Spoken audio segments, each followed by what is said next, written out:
We're live now. People can see us. They can hear us. Well, they can see George and I. They can only see these cute little pictures you guys have for everything else. Let's what day is it? It's the 21st. Let's do this. I'm gonna take a puff of this inhaler. Anyone who's just jumping into the video, just get yourself ready. Take a minute. Take a knee. Look around. Search your soul and think about what you've done.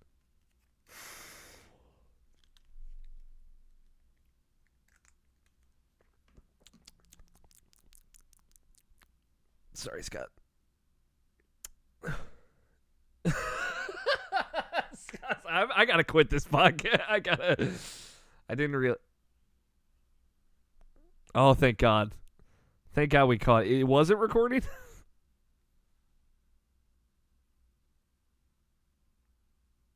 All right. Everybody stop your recording. Take a moment. Delete your audio.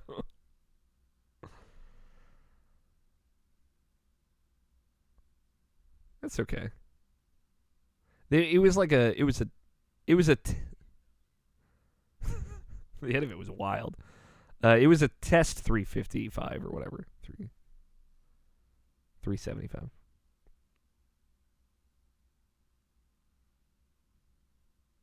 Don't stop recording after we start until I say you can, Scott. How about that?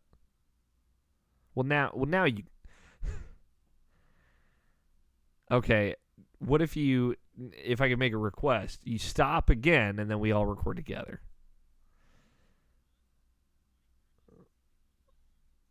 Excellent.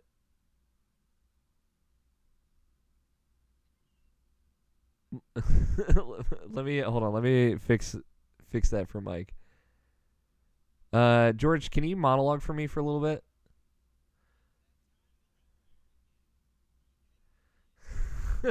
As long as one of you's talking.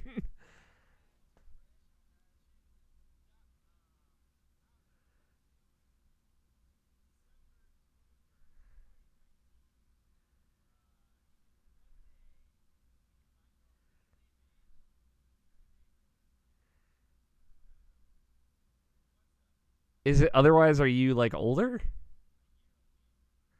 Okay, give me a second, Mike. I'm sorry. Thank you for saying something though. It was fine earlier. Oh, I know what happened.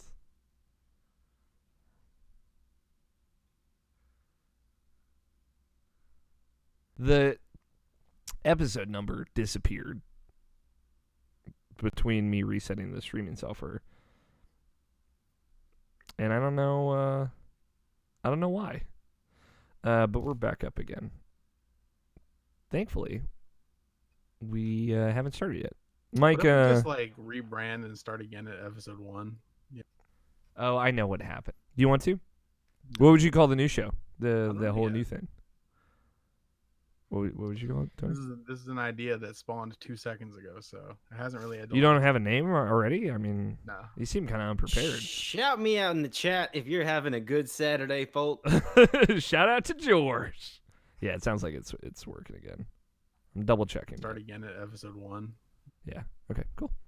By the way, Alex, this is a landmark moment in our relationship.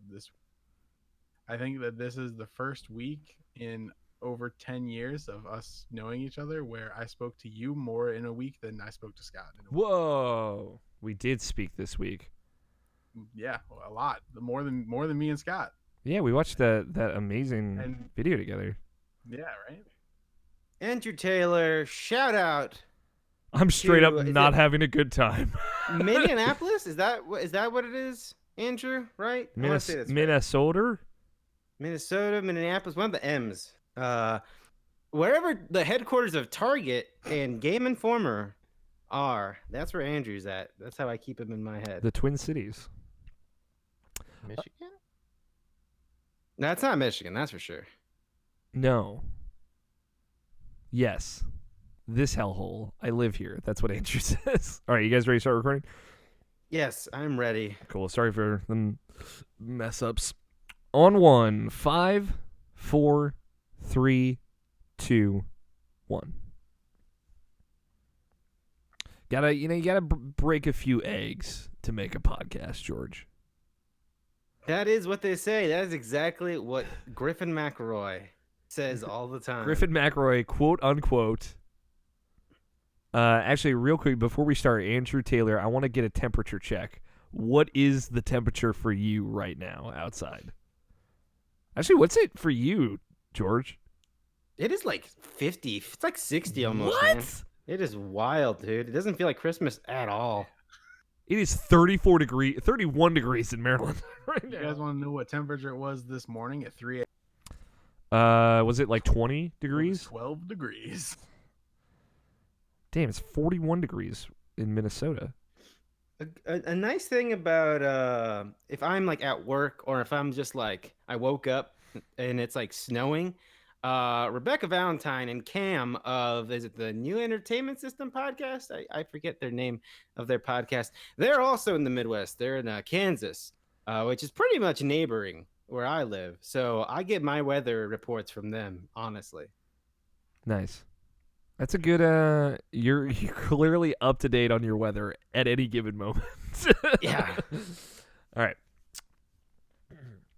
It is Saturday, December 21st, 2019, and you are listening to the Irrational Passions Podcast. I'm Alex O'Neill, your host for this lovely holiday podcast we are about to enjoy together, you and I, listener. And joining me this week, as always, Mr. Scott Guthier. Hello. Tony Horvath. Clip it, chat. And Brian Nobishin Jackson. And now, young Skywalker, you will die. Your arrogance, your hubris. That's it. I don't know. That was good. And joining us from the editorial side, Mr. George Cruz Alvarez. Hi, George. Hello, everyone. Welcome to videogames.com. Videogames.net. Hornytumblr.com. That's it, actually. A proud. Unless that expired already. I don't know if Plank Fan re-upped that. Let's see. But I feel like Plank is kind of pot committed to re-up that forever. Wherever you are, if you're driving, if you're on an electric scooter, stop what you're doing, go on your phone, type in www.hornytumblr.com, and you let us know. Unfortunately, no longer forwards to irrationalpassions.com. It's all right. We had it. Yeah, it was a good deal while we had it, but I'm sure Plank Fan probably sold it for like $15,000. So he might have, yeah. I like to think that Plank Fan, at Plank Fan on Twitter, friend of the show, good. You know, I don't even know if he's human, but good thing, good person. That person. It's a solid bet that he's not. Alien, maybe. We'll see. I'd like to think he has like secret Swedish bank accounts worth thousands and thousands he of might, dollars. Honestly. Actually, now that we brought up Plank Fan, and I'm sorry, I have to make a formal apology to one Plank Fan that I told him I was going to make on this podcast. So My Chemical Romance came back. Have you heard about this this band? They're really sad. They're really loud. They're really loud and sad. One of them made a Netflix show, and then they decided to come back. I pretty much he put out a tweet link to the video, to like the whole concert, and I watched it, and then I forgot I got it from him, and I tweeted about it. And not only did I tweet about it, but I subconsciously stole a joke on Twitter that I read like 2 days ago, and I tweeted it, and I was like, "Gosh dang, I'm a monster scumbag."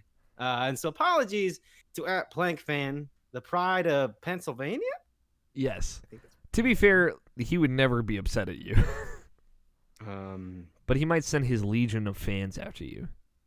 That is 100% true. and they wouldn't like harass you or anything. They would just tweet shitty memes at you for 24 hours. That's kind of harassment. It is kind of harassment. It's certainly annoying. Actually kind of harassment.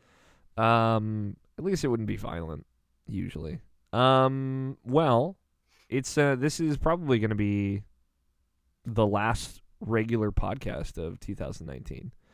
We're about to take a nice long break over at irrationalpassions.com.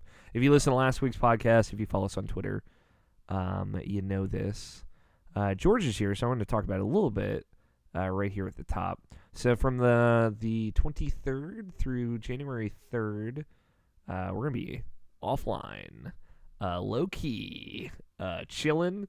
It's just going to be us IPP boys running the roost again, Just a couple episodes of Rational Passions podcast that bring you your holiday joy, your New Year's delights.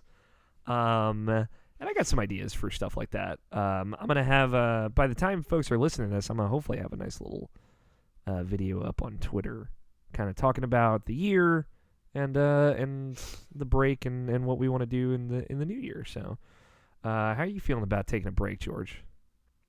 I'm feeling pretty good. I feel like we've been kind of mentally checked out since like a few weeks ago. Honestly, once we had our last meeting, it was like, all right, we just got to get these last things off the shelf. You know what I mean? But yeah, it's been a lot of stewing in my own juices, as it would. Thinking about the future, 2020, the presidential election, the census, and new consoles. Yeah, and the future for RationalPassions.com. As it turns a decade old. Yeah, since this census, you know what I mean? This is 10 years too long. Yeah, it's gonna be chill. Also, a thing I would like you to publicly apologize for, George. You murdered input. You killed the podcast. Oh yeah, it was your decision. And yours alone. 100% not Jared Green's decision. Definitely not Jared Green's decision. And this is all your fault, and I'm hurting, and I want you to explain yourself. You know what? It was about time to put it down, baby. More like giving a Viking funeral, really, because, we went on break for a bit there, and we said we were going to come back, and Jared and I, we had like, hey, we should do this, and then that didn't work out. And then we got busy. He got a thing. He got like a secret thing that I'm glad he was able to do. But I don't know if he mentioned it briefly in our Slack, but he talked to me about it. And yeah, so life's busy, and it's time like, you know what? Let's actually give it a proper end. George Cruz 1.5 months ago said to me, let's just let it fade into the distance. Did I say that? You did. You did use a different verbiage. I think like let it sunset itself, I think was what you said. Set on fire and put on a boat. And let's not bonus points this guy. Let's not super throne watch this guy. Let's actually put a stamp on it, baby. So the last shout episode out if you remember bonus points. I'll never forget Boner Points. No, it was great. The greatest podcast on the internet. No, you guys did a final episode, the Inputties of 2019, and that was it. That's the last episode. What was the apology of the year? Yeah, what was the apology? I don't think we didn't do apology of the year this time. I know, I was kind of joking. Okay. It's George's apology for killing input. I think the apology of the year is definitely the second tweet that followed the first THQ Nordic tweet that said we're doing an AMA on HN for some reason. That is 100% the apology of the year. 100, because it was not really an apology. Shout out to Mark. Guys, man, like the parentheses, the everything about that tweet is incredible. Yeah, that was like have you seen this shit? I still can't believe this shit in Slack kind of day. Yeah, how's it feel, George? Do you feel better? Is it better for you to know that it's over, to have done a final thing, and to send it off into the? Oh, 100%. Yeah. I think having that closure is good. I think absolutely. I think 100%. And I think looking back on it and like thinking about what we did with it, and yeah, I feel pretty good about it. I feel very good. I think like a week. I feel like if you told me we were going to cancel it like 3 weeks, 2 weeks after we went on break, I would have been very sad, because I think, and Jarrett mentioned it also, I think we were running on all the final episodes of Input were some of my favorite episodes. Where we were like talking to really cool folks in the industry. We were talking about cool stuff, cool stories. It was a good time. So I think, but now I'm like, nah. It was good. We made it 2 years. We made 100 episodes. Like, we're good. You went out on top, as far as I'm concerned. And it's a great show, and it like, you should be very proud of it. That's how I feel. So that's the end of Input. I think that's pretty much the only bit of housekeeping. Is there anything that's actually going to go up before the end of the year? The Scott, we got one more RPG University. Mm-hmm. Well, I guess would that go? It wouldn't be New Year still. It'd still be December. Yeah, it's gonna be the last Thursday in December, I think. So yeah, we have a new RPG University, going up. I forget what game it was, but I think it's one of the Super Deformed Gamecast folks. Mm-hmm. We got another one of those beautiful people talk about an RPG, and that's all I'll say. Mm-hmm. RPG University. Look it up on Spotify.com, Google Play. I didn't know there are Spotify exclusive podcasts now. The Besties is exclusive to Spotify. Yes. They brought that back. Yes, which is very frustrating. I've never been more frustrated by a thing, I think. But yeah, Alex O'Neill gonna go on an Epic Game Store exclusive style. Yeah, I'm gonna be rant on Twitter. I'm gonna have the first Epic Game Store exclusive podcast. It's my goal now. No, it's good to have you on, George. Let's get into video games. It's the last regular podcast of the year. Typically, this is what I would call our holiday special, our candle night special, if you're a McElroy fan. Our Christmas special, if you happen to celebrate Christmas. Our Kwanzaa special, if you happen to celebrate Kwanzaa. Or our Hanukkah special, if you happen to celebrate Hanukkah. There are no other holidays in December, I've been told. Guy Fawkes Day. No, Boxing Day, sorry. There is no Boxing Day podcast or special. I refuse to allow that to be a thing. But I like to just think of this as more of a general holidays podcast. And we're just going to talk about some video games that we're playing, maybe some video games we want to play. I'm curious. I want to hear what you want to play during our break, George. And then we're going to get out of here. In, out, quick and easy, fun time. Hang out, talk about some video games. So let's get started. George, it's been a few weeks since you've been on. What have you been playing? Yeah, I've been playing a lot of stuff. Finished what I think is going to be a pivotal game for our Game of the Year discussions. And that is Control. I'm gonna start there with. Let's talk about Control. Let's do it. Control. You've had such a up and down journey with this game, and I really want to know where you've landed. I saw like your tweets. Obviously, you talked to us about it in Slack, but I want to know like how you feeling about Control now that you've put it behind you.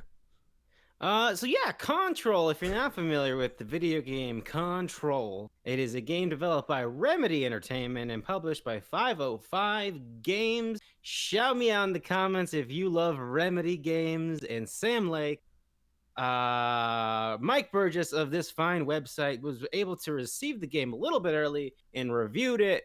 And boy, howdy, was that man losing his gosh darn mind. Yeah. Playing that game before anyone else could, and he was a big fan. And everyone else on the site, also big fans. We are jokingly, we're not going to spoil it here, actually. I'm not going to say it now. But it is, let's say, people feel a certain way about Control.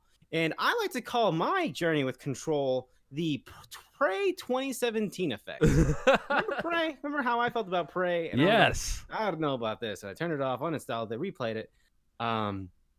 Yes, that's kind of how I felt about Control. I think Control aesthetically, thematically, in terms of its music, its character work, everything about it is just like a wonderful, beautiful, delicious piece of bread. It is just delicious. I love it. But playing that game, I was not a fan of. Like everything about its thematic, everything about it was beautiful, wonderful. I love how weird it is. I love how it's taking risks. It is out there. It is a David Lindelof, David Lynch, all the Davids, fucking Twin Peaks, X-Files, Annihilation, House of Leaves, wonderful stew of cool shit. But I did not love the shooting, and I thought the performance stuff wasn't, it didn't hinder me. It was just annoying. Mm-hmm. Specifically, like every time you pause that game, it is like, what are you doing, pal? Hey, slow down now. What do you think you're doing?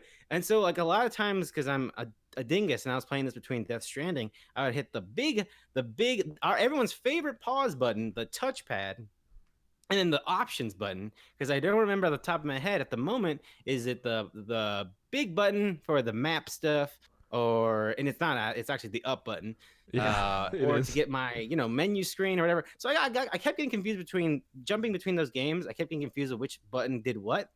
And when you do that, when you pause the game 2 times in a row, the game just loses its gosh darn mind. And that was not the best, but it wasn't like the end of the world. It really was that I just didn't jive with the third person shooting. But eventually, after you get enough upgrades, after you get the levitate ability, that game opens up. That game becomes so much more vertical and so much more open and exciting and fun. And that's when I was able to finally push through. And I didn't have the issue that a lot of other folks did. I did the smart thing of doing a lot of the side quests. Like I always took a break between the main story to go do some side quests and explore, because I heard like that's the thing. This game has really cool side quests, really cool characters, a lot of the writing, just like the writing, the documents, the dossiers and stuff. It's fantastic. So I did that. And then by the point I got to the final act of the game, I was feeling good about it. I wasn't having too much trouble. I had enough powers, and I had a gosh darn great time ending it. Boy, howdy, that thing is hard as heck. But at the time I was doing that final section, I thought there was going to be a final boss. And so I was going through it very upset that you're going to throw all this shit at me, and then you're going to throw a boss as well. But there is no boss. And then it ended. And I was like, oh, that's it. Oh, okay, that's cool. That's fine. Yeah, I like Control a lot. It's got a lot of it's kind of death by 1,000 cuts. You could go death by 1,000 cuts with that game. Yeah. But it is so gosh darn interesting. It's so interesting. It's a weird thing because we've talked about it a lot this year. And it's definitely something I've experienced of like there are a lot of very good games this year. Not a lot of 10s, I would say, like, or what I would the collective industry subconscious mind indicates would be like a 10 out of 10, like a God of War or something like that, right? Not necessarily a 10 out of 10 for me, as anyone who's read my review would know, but that is like there's a lot of heat on that. And there were, I would say, more games that there was a medium amount of heat on spaced throughout the year this year, as opposed to a couple of games with a hell of a lot of heat going on with them. But Control is one of those games, and it fits into that in a similar camp of like a Death Stranding or a Sekiro or this or that, of like, oh wow, this does like a lot right. It doesn't do maybe everything right, but it does a lot right, and it's different, and it's embracing like this kind of new corner of stuff, of video games, of exploration of this or of that, of this genre, of that genre, and melding them in a really cool way. So yeah, I think that's fair, but Control just has a lot of heart, you know, and I think that's true of a lot of Remedy's games, and the thing that elevates this is it does have like the best performances of any Remedy game, like by a mile, I would say. And that like trickles out to the supporting cast of like, you know, Casper Darling is like one of the best side characters in any video game this year, I think. And his story, I think, is so cool. And that like that writing, that atmosphere, that like that character work that their Remedy is doing really like ties those weaker moments and those weaker mechanics together, and it makes you really, it's like a greater than the sum of its parts type thing. Kind of like, I feel like one of the first one of these, and maybe this is just for me, but one of the first kinds of games like this for me that stands out is Final Fantasy 15, of like, this is doing a lot, it's not doing a lot of it right. in that case, it's a little bit more extreme, of like the back half of that game is like throwing a lot of spaghetti at the wall. And maybe not all of it's hitting. Maybe most of it isn't, especially for some folks. But like I really liked how the disparate and kind of separate-ish pieces of that game mesh together.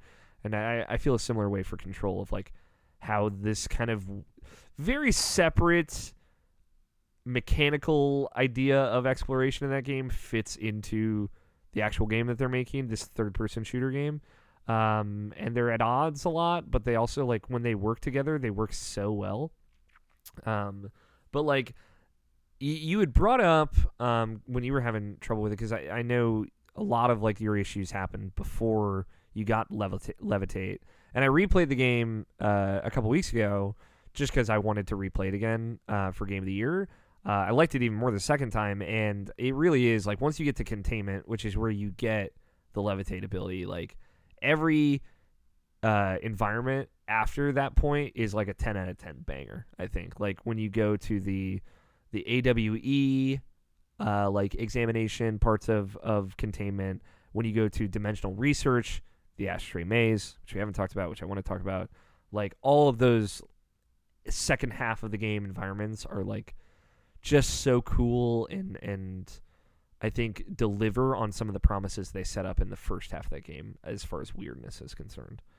So yeah, I'm glad that it turned around for you. It does pick up in that second half in a big way, I think. What did you think of that ashtray maze sequence? The ashtray maze is pretty good. I tell you what, I said on Twitter.com that game has the most Saints Row the Third Kanye West power moments of the year, and that is 100% the ashtray maze. Without spoiling it too much for folks at home, there is a song in that game that I listened to on Spotify first without any context of when it appears in the game, because I was looking for the soundtrack, because, you know, soundtracks, it's the end of the year, we're probably going to be debating about music, and I thought I'd listen to the Control music because I remember it being pretty good, and then I ran into this song, and I was like, what the fuck is this? I thought I was going to put in Slack, like, does this game have a very Wolfenstein, the New Colossus style credit song at the end? Oh, like, no. Song. Yeah. But that is not it. And I was very, very surprised. I'm very, very happy with the way they used this song. Yeah, it's cool. It's a good feeling, and I love like the how the character like Jesse comments on it after you leave, and she's like, that was fucking very awesome. And you're like, yes. So yeah, I'm Control. Would you say it's one of your favorite games of the year? I would say it's one of my favorite games of the year, but like you mentioned, it's got some dirt on it, but it's such a cool thing. But yeah, it is one of my favorite video games of the year. Cool. I'm super glad that you saw it through. Did you feel, without spoiling anything, did you feel like the ending was abrupt? Yes, and maybe that was because from my perspective, I was expecting a boss fight at the end, but only because I heard some folks talking about a boss fight that is actually not a critical path boss fight. I thought it was, but it's actually a side boss fight. Mm-hmm. And so I assumed this boss fight was going to be at the end of the game, and it was not at the end of the game. So it felt abrupt for me. But also, like, when you think about it, when you get to the point where, like, you're done, then it's like, oh, this happened, we did it, all worked out. And now, ba-ba-da-ba-da. And Control, 2019, roll credits. Yeah. And it kind of just ends, but it's abrupt, but the story isn't over, which I liked about it. Yeah. That there is more. Like, as soon as the credits roll, it's like, well, there's still a lot to do. And, like, there's actually, like, a lot to do still. Yeah. There's a lot of work to get done. Man, I'll say, going through it again, the thing I want more than anything is a Stranger Things-esque Netflix series of the ordinary Altered World event from Jesse's, like, backstory. Like, because, like, going through that stuff again, of them describing what was going on with the slide projector, like, I want a whole thing of that. And I don't necessarily think it has to be a game, because, like, nothing, like, Jesse was not, like, the hero at that point, so I don't know if that would be a compelling sequence of events to play through, because it'd just be you walking around probably, but like a Netflix series or something like that. Hear me out. What if they put a TV series in a video game, right? So you play the game, right? Okay. You make these decisions, right? And it affects the TV show. No. See, here's the thing with Control, and I've seen it a lot from a lot of folks. Control would make a great adaptation of a movie or a TV series or something. Yeah, for sure. A TV series for sure. I mean, it's just got such X-Files vibes, and yes, it's so X-Files. It's so it's any kind of like Monster of the Week Control format would be great. And like they could do that for the next game. They could do that for like a comic book series between games, which is like a way more reasonable thing multimedia thing about a video game to ask of, or like stuff like that. I just want to spend more time in the world of Control. I want them to try to explain more things that exist in the Remedy verse. I love it. Cool.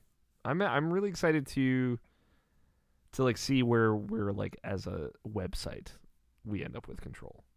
Wow. Because I'm curious what that conversation is. Like the collective feeling of it. If there's something that we all got from it that that there's nuance there. I have an idea how it's gonna go. Yeah, me too, but we'll see. What else have you been playing, George? Folks, it is time for the sort of let your friends know in the chat right now. You go on twitter.com. It's time for what I like to call the Jurge Resident Evil 3 Nemesis Hater Minute of RationalPassions.com. It's going down, folks. Resident Evil 3 Nemesis. Have you heard about this game? I've heard of it. Yeah, so it was a sort of game. I want to know what Nabasha was gonna say. That they kind of just made, and now they're remaking it. Yeah, and I gotta say, I have a platform right now, and it's gonna be very short, folks. I replayed Resident Evil 3 recently because I think that game is just like okay, like it is. Okay. It exists. We can remake it, I guess. But so I replayed it. Okay. I replayed it on my PlayStation 3. I originally played Resident Evil 3 Nemesis on a pink Sony Vaio Windows Vista PC that I downloaded illegally on my mother's computer. Jesus. And I played through it all. And I thought it was okay. And I repopped it back in. And I thought it was okay. And I honestly thought it was kind of worse than I remembered it, even then. So Resident Evil 3, I think, replaying it, I think that game has like it's trying some stuff, but it's not that, it just doesn't do it that well. And I think you're saying, well, George, they could refix it with the remake. And I played about 45 minutes and I got introduced to some of the characters in the game and realized, yeah, they could make it better, but man, the story of this game is just nothing. Mm-hmm. And with the Jurge Cruz Resident Evil 3 Nemesis Hater Minute, I got some things to say about Resident Evil 3, and feel free to clip this out, send it to @Capcom Unity. Let them know. I absolutely would. Do not tempt me. Resident Evil 3 Nemesis is the Far Cry New Dawn of Resident Evil. Oh my games. God. Resident Evil 3 is the solo a Star Wars story of Resident Evil games. Wait. Resident Evil 3 is the Cherry Pop-Tart of Resident Evil games. Going in, huh? Resident Evil 3 is the Donkey Kong Country 3 of Resident Evil games. I'm almost done. Yep. Resident Evil 3 is like sex where you're kind of horny, but not horny enough that you know it's going to be satisfying at the end, but you still kind of finish. Resident Evil 3 is the PSP Go of Resident Evil games. Oh my God. And the final one, if Lady Gaga did a I Forgot Art Pop-esque tweet about Resident Evil games, it would be I Forgot Resident Evil 3. That's all I gotta say. Now, I want. Here's the thing, because I've been talking about Resident Evil 3 a lot with my good boy Andrew Taylor, co-host of Raccoon City Radio, coming back in April, maybe even sooner. We're gonna be playing Resident Evil 3. We're gonna be talking about it. But my feeling is, yes. I mean, I've never played Resident Evil 3. Very unfamiliar with the plot. I know generally what happens, but that is the game that was, and you're right to be fair of like, hey, they made that within like a year or like 18 months of Resident Evil 2, and that probably didn't have enough time, but like to be fair, games, that was par for the course. Yeah, that was par for the course at the time, and also games didn't take as much time to make, but that's like true. Conceptually, Resident Evil 3 I think is the most ambitious Resident Evil game. I think like the idea of Nemesis is like a thing that people are still trying to do. Like Alien Isolation was like the game where people were like, no, this is going to be Nemesis, but good. Hear me out. They were wrong. To be fair, they were wrong. But Okay. but my Welcome to the Alien Isolation Hater Minute. Hater with Minute. Alex O'Neill. Alien Isolation is like if Sigourney Weaver art pop tweeted. My feeling is Resident Evil 3 Nemesis as a concept benefits from being remade more than anything else in Resident Evil, because that is there is so much that we know now that they can build a game around that could be so cool. Like, my hope with RE3 is that when you and I play, George, we play the same campaign, and the campaign is the same and it's short, but we have different interactions with Nemesis along the way because they built that game around it. And so my concern is, like, they're calling it Resident Evil 3. Obviously, they didn't call it Resident Evil 2 Tyrant Edition or whatever, or remake. They didn't even call it remake. But, like, they're not calling it Nemesis, which is weird. Maybe, I don't know. The naming thing with the Resident Evil remakes is weird just in general. But that is true. They just call it Resident Evil 3, not Resident Evil 3 Nemesis. And they're downplaying what Nemesis is right now, and my hope... Are they? They are, because they're not showing... I mean, they took him off the title. Like, they didn't even give him... They took him off. He is not in the title anymore. It's called Suspense and Surprise. I know. That's what I'm saying. My hope is that it's because what Nemesis can do in this game is so goddamn radical that it is... And it's going to be either tailored to how you're going to be playing the game, or, like, there are specific things that are going to happen along the way that are going to surprise you, especially if you've played the original, because of Nemesis, that they don't want to show that to us right now. But, like, if they can widen that game, make it my dream was like an open world game, like an open world Metroidvania almost, in Raccoon City, which is, like, definitely dreaming high. But even if it's like a wider, bigger areas, more exploration than original Resident Evil 3, with the idea that Nemesis can kind of show up whenever, and maybe he will hide from you, maybe he will try and trick you, maybe he... Like, the thing is, in the PlayStation 1 era, this is just a dude that follows you, right? He's just a normal enemy that can be killed, like, if you work really hard to do it, but, like, you know, he just follows and attacks you, because that is, you know, he's the Terminator or whatever, and, like, they're trying to play on that concept. But my hope is that Nemesis becomes, like, this thing that transcends just, like, an enemy that is following you, and that is just not a thing that wasn't even on the table in 1999. And now we have so much more we could do with that concept that a remake of 3 conceptually to me is even more exciting than 2. And this is coming from the guy that didn't love Mr. X and 2 because of how it kind of affected how I played that game. But I think fully committing, like, hey, this is this whole game. We're building this game around the interactions that you have with this thing that's chasing you. If they do that, if they nail that, like, that could be so cool. I think you're kind of asking for disappointment. Yeah. I have high expectations, certainly. But, like... I don't think it's going to be too much of an evolution of 2. I think it'll be more built around being chased constantly, but I can't see it being like, because I think you're asking for, like, basically a different game than what it is. Yeah. Here's what we're gonna do. No one is going to be putting Resident Evil 3 as one of the best video games of 2020. That's what I'm going. The thing is, like, if they're how many Resident Evil games have you played? Me? Yes, George. Resident Evil is one of my favorite franchises of all time.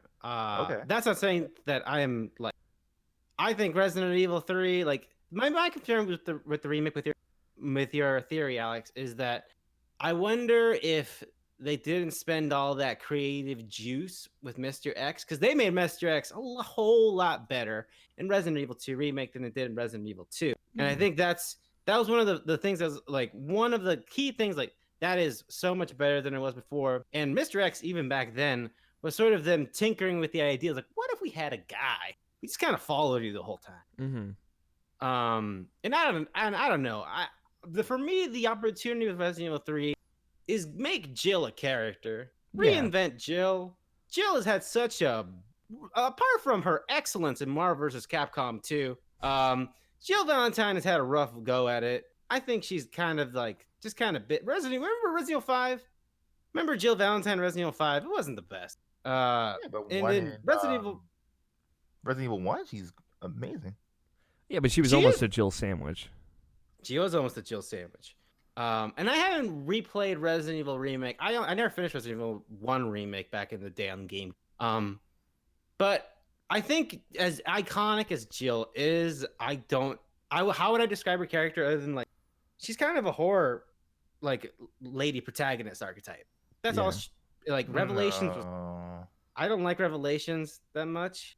And the 5 DLC I remember being good because there was the 5 DLC is great. Where she's in the house. Mm-hmm. And I remember that. Well, she's not great in Resident Evil 3. Is that fair to say? In the original Resident Evil 3, Jill Valentine is not great in that game. So that's the opportunity. We'll leave it at that. I mean, like, because, like, basically, at least, like, what people feel about Jill Valentine, or at least how I feel about Jill Valentine, she's my favorite character in Resident Evil, because I more or less think of her sort of like a Sarah Connor type of character. Is she really that? Not really. But, like, that's the way I think of Jill. Because, like, if you really want to get down to how she was portrayed in Resident Evil 1, not that much of personality, but like she's someone, but the way you play that game and the way like the ownership you have when playing that game, you feel like she is a Sarah Connor type of character, someone who could hold her own no matter what's in front of her. She could stop and stuff like that. And like Resident Evil games aren't really like, it's, you know, obviously except for 2 recently, and like and maybe in the Revelations games, I don't know. In Leon, obviously, like their characters aren't really like the most in depth and most like especially their women, like I remember Sheva being great, but like in Resident Evil 5, but like, what happened to Sheva? Well, at she the same disappeared. time, you got to take a look at it from this angle as well. In the same game, it's not like Chris was all that shoved out, and functionally, the only difference between the two is that Jill started with a gun than Chris did. Mm-hmm. Yeah, and Jill had more inventory slots, right? Yes. Okay. See, I know some things, but like my thing is I don't think you do Mr. X and then do Resident Evil 3 Remake 15 months later, and you don't do Nemesis at least better than you did Mr. X. And if they do that, I don't think that game is going to be received well. I think that's a guarantee that's going to happen as far as like it being better than Mr. X, but I just don't think it'll be that much better. I don't think it'll be in like an evolution. Like people like the main thing of like a big thing that people want in Resident Evil 3, as far as like something they just want, which I'm skeptical of them doing. Like this will just be the whole tone of it. Like if Mr. X can break through your safe room, or Nemesis can break through your safe room. Like you're not safe in the safe punch through there. Yeah. It destroys that's the what people typewriter, want. If that happens, then I will agree with you that it'll be a next level thing. I don't think that's going to happen in that game. Yeah, I'm not necessarily saying I want that, but I like what I imagine was more like, depending on where you are in an area, if like you're near certain places and Nemesis catches up to you, specific things will happen in those places, right? Like I'm thinking of like very essentially like unique set pieces that will only happen if he gets to you at a certain point at a certain time, right? So like those are things that not everyone would see, but people would some people would see some things and some people would see other things depending on how far behind Nemesis is from them. And I think that is enough to create like water cooler moments of like, oh shit, like I was like in an apartment building and Nemesis like jumped in through the window or something, or like I was this is my dreams. Or like I was in the hospital and like I was trying to like I had to hide in a hospital room and then like a whole thing happened or something like that. Like you are in these places and he will do specific things just as a reaction to that environment. Just to generate like a feeling of a relationship, right? Like I'm leaning more into like he is your nemesis, like he is the antithesis of your journey. And he is like, you are creating a rapport with him based on like the areas that you're spending more time in. And I think that's not unreasonable. I want them to be doing something unique and cool with this in a similar way to what they did with RE2. And I think those are like ideas that will make that one part of this game so much cooler. And I don't think it's unreasonable to expect those things, but if they're not there, like, yeah, I'm gonna be disappointed. I guess I'm just like kind of confused as far as like I'm trying to see like what do you see in Resident Evil 2 that's like actually like that's not like the same thing over and over again. Like I understand Mr. X is like a scripted thing as far as like he'll just appear out somewhere, you'll hear him coming and like you just run into his safe room and like I mean there's a method with Mr. X and like I don't see where you could see 3 doing more than what Mr. X did as far as like the way you like quote unquote game the system so like you can like go over him. Like do you think like he should be able to change every once in a while like, as far as like for example, the way you approach him? For example, in the original 3, you could kill Nemesis, right? Or you could beat him and he would run away, right? I think that's what happens. Yeah, he'd like drop like some acid rounds or some stuff. Like, okay. That's like reimagine that, like, because we can't kill Mr. X, right? Like, even just having something like that of like this was a thing in the original and we brought it back in a big way, like, or in a small way, like that changes that relationship from Mr. X, right? That like I want them to not just do Mr. X again, right? And if they do, sure, some people are going to be fine with that. But like, if he's just Mr. X with a rocket launcher, then like that game just sounds lame. Which it could be. I'm just like I'd rather be on the optimistic end of things and like hope that they're like this is like a concept that people have taken a crack at since Nemesis happened, and they attempted to do cool things like that with the Alien and Alien Isolation or things like that. And like it would be cool to see those ideas better executed on here. This is the opportunity to do that, right? Like people were saying like they should remake 3 next because they not like after 2 because like 3's never been remade. But like I don't want it to just be that 3's never been remade and we're doing it. I want it to be 3's never been remade and we can do this better because of this, and this, and because of everything they learned with Resident Evil 2, and that's why they didn't come out at the same time. They wanted to see what people thought of this thing, and they wanted to make this big part of 3 better. And yeah, that's hopeful, but like I have a much more positive perspective on it because of that. And there's like I don't know, the way that they are like they didn't show Nemesis in that first trailer, which again, like it's the whole thing, makes me hope that maybe there's some really rad stuff with Nemesis. Well, all this is to say that I am fearful that it's going to be just fine.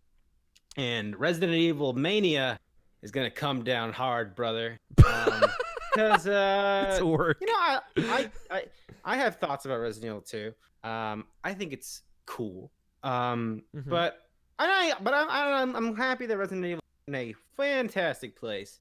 And I'm worried that that folks are just gonna get a fine game and I get disappointed. And you know, well, like there it goes, because everyone asked like sequentially, let's make Resident Evil 3. I love this shit. You got any more of this sweet, delicious chocolate? I love it. And it's like, yeah, we got this stuff. You could have it. Yeah. I was like, hey, everybody, they got more of this stuff. Come get it. I'm like, oh, this wasn't as good as that other thing. What the hell is this, man? I'm done. I'm out of here. Fuck this. Yeah. 3's not going to be better than 2. No. I can tell you that right now. So it's like, it's more of just. But it should be. Let me tell you about Carlos. That guy sucks. Like 2 is the better game, but like. I want Resident Evil 3 to be better than 2. It's not the world we live in. Like this already happened. Already 2 and 3 happened. I get it, but like, I think it should be. I really do. I mean, it's hard for me to say that because like I can't see a world where 3 will be better than 2. We're setting up Irrational Passion's Game of the Year Most Disappointing 2020 category. We are. It's pretty exciting right here. It's not going to be like this because like it's like the worst Resident Evil 3 can be is that it tries to repeat 2, and that's how reviewers will see it. Yeah, and like that's I think that's the worst it could possibly be. And I don't think that's bad. That's fine. Yeah, that's fine. But like I don't think. But I want so much more. You know. Sure, I understand. So do I. Yes. I do. If you're going to do something with Resident Evil 3, make it greater. But I don't think that's what's going to happen. It's just like No, see, I guarantee it's gonna be better than like the PS1 version of the game. I mean, yeah, totally. But I just don't think it'll be better than 2. Mm-hmm. It's just like maybe it's foolish. I understand. I'm a bit bright-eyed and bushy-tailed at times, but like we are. Hey, tell me about Star Wars. Let's never talk about Star Wars. Actually, we get 2, and then a year later we get a sequel to it, like RE3. They're calling it 3. They're calling this the sequel, the follow-up to the game that they put out in January. That's of true. this They year. did set themselves up. They are setting themselves up for this. That's a good. And that line of thinking. Like, okay, and I understand. Like, we are in the know. I get it. I know that is like they remade a game that is like very well regarded. And now they are remaking a game that is not as nearly as well regarded, and like ultimately that is probably like the remakes are going to be reflections of that same relationship. Of like, okay, wow, 2 is really radical, and they did it so right. 3, they did it again, and 3 is probably not as good a game, but I want it should be better. I think that this is the opportunity to make Resident Evil 3 a better video game than Resident Evil 2 that they didn't have in 1999. And I want them to take it. I want to challenge that team, you know? See, I don't know why we're talking about this for so long, but whatever. It's fascinating. This is like, good conversation. but like, there's no way. Like, I want to say it. There's no way that's going to happen. And I can tell you why. Personally, what I think at least, because like they make these games both at the same time, and it's like this is just a matter of just like, like that's why I'm saying it can't be too much more than 2. I feel like as far as like the mechanics of Nemesis compared to Mr. X, compared to like what that game will do compared to like what 2 did, and like sure you have your unique things like dodging and like beating Nemesis and getting like certain weapon parts and stuff like that, and possibly choices in that game, but like I can't see them doing that much more because like sure you have a whole year, but a year's not enough to like really change up the game too much, even to like face like some of the criticisms that 2 had. Like I don't think you can do that much in a year. Like in a Here's year, what you do with that year. You make Resident Evil Resistance. There you go. Project Resistance. Project Resistance. But like I don't know. I feel like you make Resident that... Evil Project Resistance in like a 4-month afternoon. You know what I mean? Like that's like that was done a long time ago, and it's like all right, Don't Make Cry guys are done. They're not making a DLC. You guys want to make throw this shit together? Thing here? I don't know what you guys do.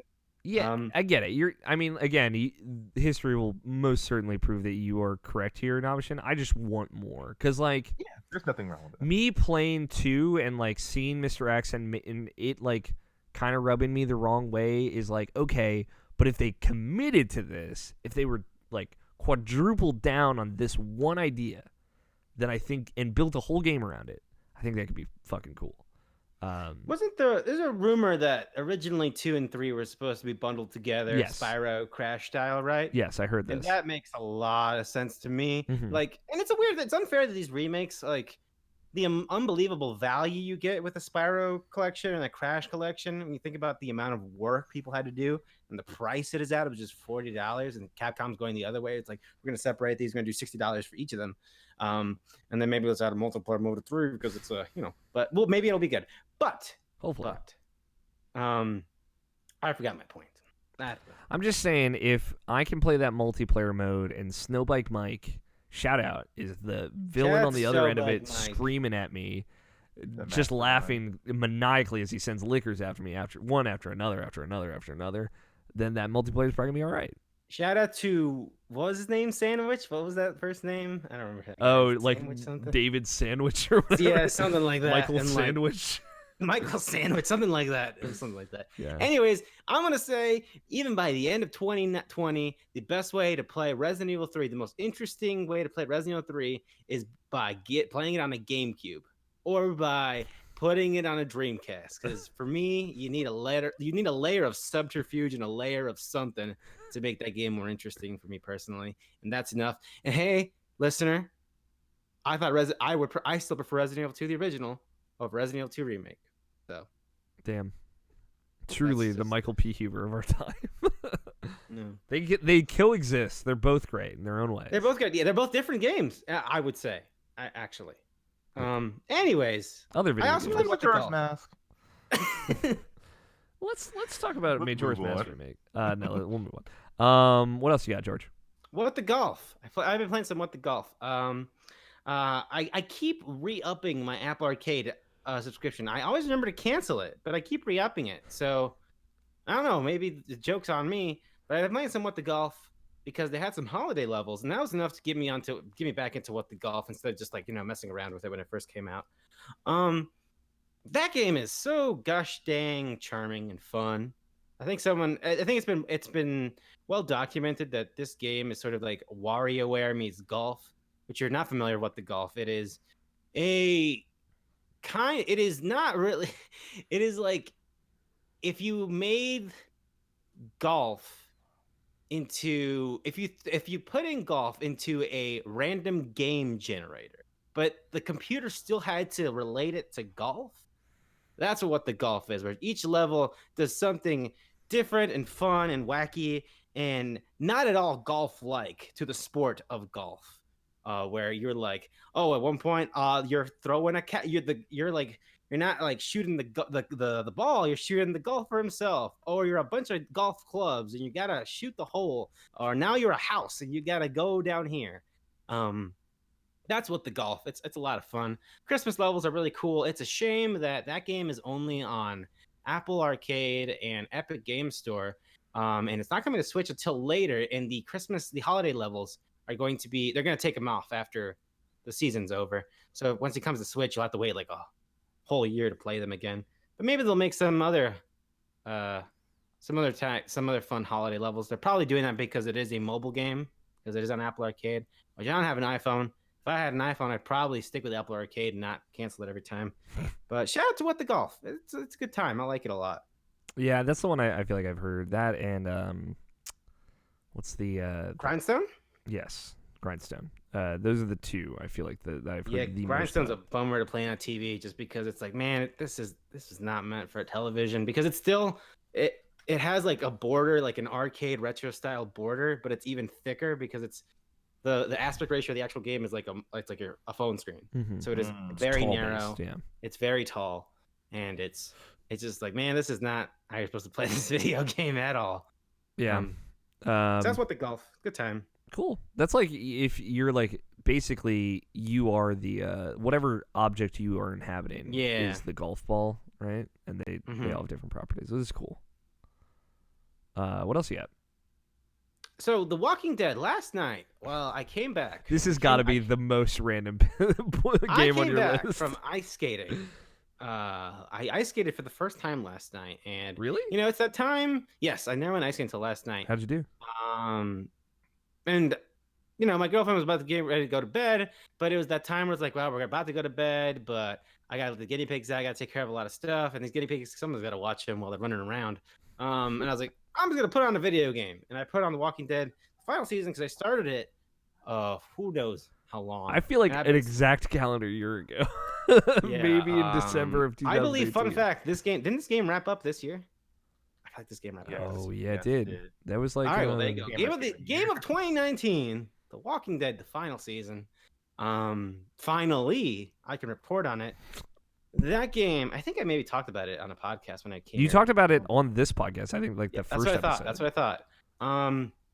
That game continues to be a sad thing because it's like, man, that game, they made a video game. Like, that is the most not Telltale game I have not had. When you are asking to shoot, it is a full walking and aiming without stuttering, without an auto lock shoot. You are behind the back camera, third person camera with a reticle. With a reticle. Damn. It is a video game video game. L2R2 are we talking? L2R2. We're talking L2. We're talking R2 for that's a video game. You're right. And it looks crisp. It looks nice. They nailed that comic book aesthetic better than they ever have, apart from Wolf Among Us, which I think Wolf Among Us and this are there. Yeah. I think Wolf Among Us maybe doesn't look as better as it probably doesn't look. It's as just good older. That's the only reason is because it's like that's like a 360 game, right? Like yeah, it probably doesn't look as good as I think. But the colors in that game, you can't. But even with my girlfriend, who loves Walking Dead season 1 and feels very not positive about the rest of it. Yeah, fair. Like the rest of the world. Yes, maybe. 4.0 rationalpledge.com. Walking Dead season. She's also like, man, this looks like a fucking video game. Like, it looks good. So I finished chapter 2, which was, if you remember correctly, the day after they released chapter 2. No, I was actually the week before they released chapter 2. Telltale shut down. So chapter 2 is the last one they did while Telltale was still in business. So I'm curious to see how it goes after this. Like, what does it look like? Especially because a lot of the writing team was no longer on that project. Mm-hmm. And this isn't to say like, oh man, this is so cool. I've popped in and out of this game like 5 million times, so it says something about how invested I am in it. But maybe we'll see it through the end of the year. Maybe I'll get through it. We'll see. Now that I'm at chapter 3 and 4, academically, I'm like, what does this actually look like after the rug got pulled underneath them and they had to kind of find some way to finish this up? How did it end up? I think it's the best. Is it Melissa Hutchinson, I think, who voices Clementine? Mm-hmm. I think this is the best, like the writing in this, like in terms of that character, like it is finally coming around full circle. Like we are ending this character's arc. This character has gone through a lot of stuff, and it feels so solid and it's so good. But at the same time, it's like I think even though this company is gone, even though it's been years since probably the first Batman season since I played a Telltale game, I still have that kind of fatigue. I still have that kind of like, it's this kind of game. Even though it's the best that kind of game has ever been. You know what that fatigue surprisingly doesn't translate to? Life is Strange? Yes. I'm not trying to pigeonhole you, George. I really am not. But I like, not even as like from the Hispanic perspective, like I like really want to know how you feel about the storytelling in Life is Strange 2. But also I like want to play it. It's one of those things where it's like I consider you a very politically savvy or like educated individual. Maybe I'm assuming more for you, but like I look to you as like a almost moral, not compass, but like I feel like you have a good grasp on like those like more sensitive topics than I, and like we've talked about them a lot, and I feel like I always learn something from you in those conversations. And like you are not afraid to challenge yourself, like the Newgrounds conversation that you did with Jess. Like you talk about things that other people don't talk about, and that's Life is Strange 2 is talking about things that other games don't talk about, that video games don't talk about, but it's also like interjecting like the race politics of it that I just think that you have a perspective on it where I don't. I'm very curious to think what you say about that game. And I'm only saying this on the podcast to essentially publicly force you to play that game. But I will say again, like just like Bayonetta, someday we'll get you there, George. If we got to tie you down and make you play Bayonetta. But like I don't know. I will say again, like it's heavy. It's a lot. It's Life is Strange 2 is sort of that clown mask sort of thing with me, where like all of us, everyone in the industry was like, oh man, we're all gonna play it once it's all done, which is what people did. Yes. But at the same time, I knew it. I knew we were all gonna do this dumb thing, and I could have started at any point. Like, I don't have to wait. I could just start anytime, and I didn't. And I know it's on Game Pass. Is the whole thing on Game Pass? Or is everything but episode 5 today? Oh, is 5 up today? Yep. Cool. Oh wow. Okay, so that's that was one of the problems. I work for a university in Nebraska, which there's only a few of those, so you can guess. You can check out Xboxes there, but everybody check them out. And my plan was to have it during the holiday break and play a game, just go crazy on Game Pass. But I didn't have it there, and so I couldn't play it that way. And now I'm like, I have purchased way too many video games, and I'm gonna get some for Christmas. So I'm hoping that when I go to my girlfriend's family's Christmas, that somebody gives me a Visa gift card so I can just use that to buy Life is Strange. Guilt-free buy Life is Strange 2. Guilt-free buy. Just go, because I think it's $20 on sale on PSN right now. Maybe even less. Which is a good deal. Yeah. So I ended up buying the 5th episode so that way I could finish it. Which is like $7.99 for that episode alone. Which I don't know if like that's the normal price of those episodes individually, but you know. No idea. That it was worth it. Certainly, it's good to know that episode 5's up now. Yeah, it's just, and I mean, I'd say the same thing to you, Nabishin. Like, I'm dying to talk about that game with you specifically, Nabishin. because you and I chose the same ending for Life is Strange 1, and like I feel like we're monsters. Yeah, we're quote unquote monsters, like but like I don't know. There's stuff I just really want to talk to you about. But I would hate to have any of that game ruined for me, so I won't say. Although I did watch like the trailers for episode, watching the trailer for episode 4 tells you way more about that game than you should know going into it. But it didn't. Yeah, I haven't seen any trailers. They warned me about that. Yeah, you should not, especially like don't watch any episode 5 or 4 trailers, because I went and watched an episode 5 trailer. I'm like, boy, huh? But they always do those with us. It's upsetting because I figured out there's a twist in the final season. Not a twist, but something I knew with The Walking Dead, which is what we were talking about originally. But with The Walking Dead and like what are the cards they can pull? Mm-hmm. And I was like, there's one card they haven't pulled that they can pull for this final season, and they pulled it. And then I saw it in a trailer on Twitter.com, and I was like, gosh dang it. I would have been a lot more surprised that if they did this while I was playing the game. The things that are like shocking in Life is Strange 2 are not in the trailers. Like the actual very large surprises in that game are not spoiled, but like it gives you a kind of sense of where the journey is headed, and I think that takes a little bit of the impact out of it, because like each episode is like weeks after the previous, and so like it is always it's interesting to jump back in and be like, what's happened, what's going on, like where are we, what's the word, like how's Sean doing, how's Daniel doing, like what's going on. I don't know, I don't mean to pressure you so much about it. I apologize for that, but I am like, that's a game. Would you be talking about this game in a Game of the Year capacity? Yeah, I mean, like Mike played it, and I got to talk to Mike a little bit about it. Right.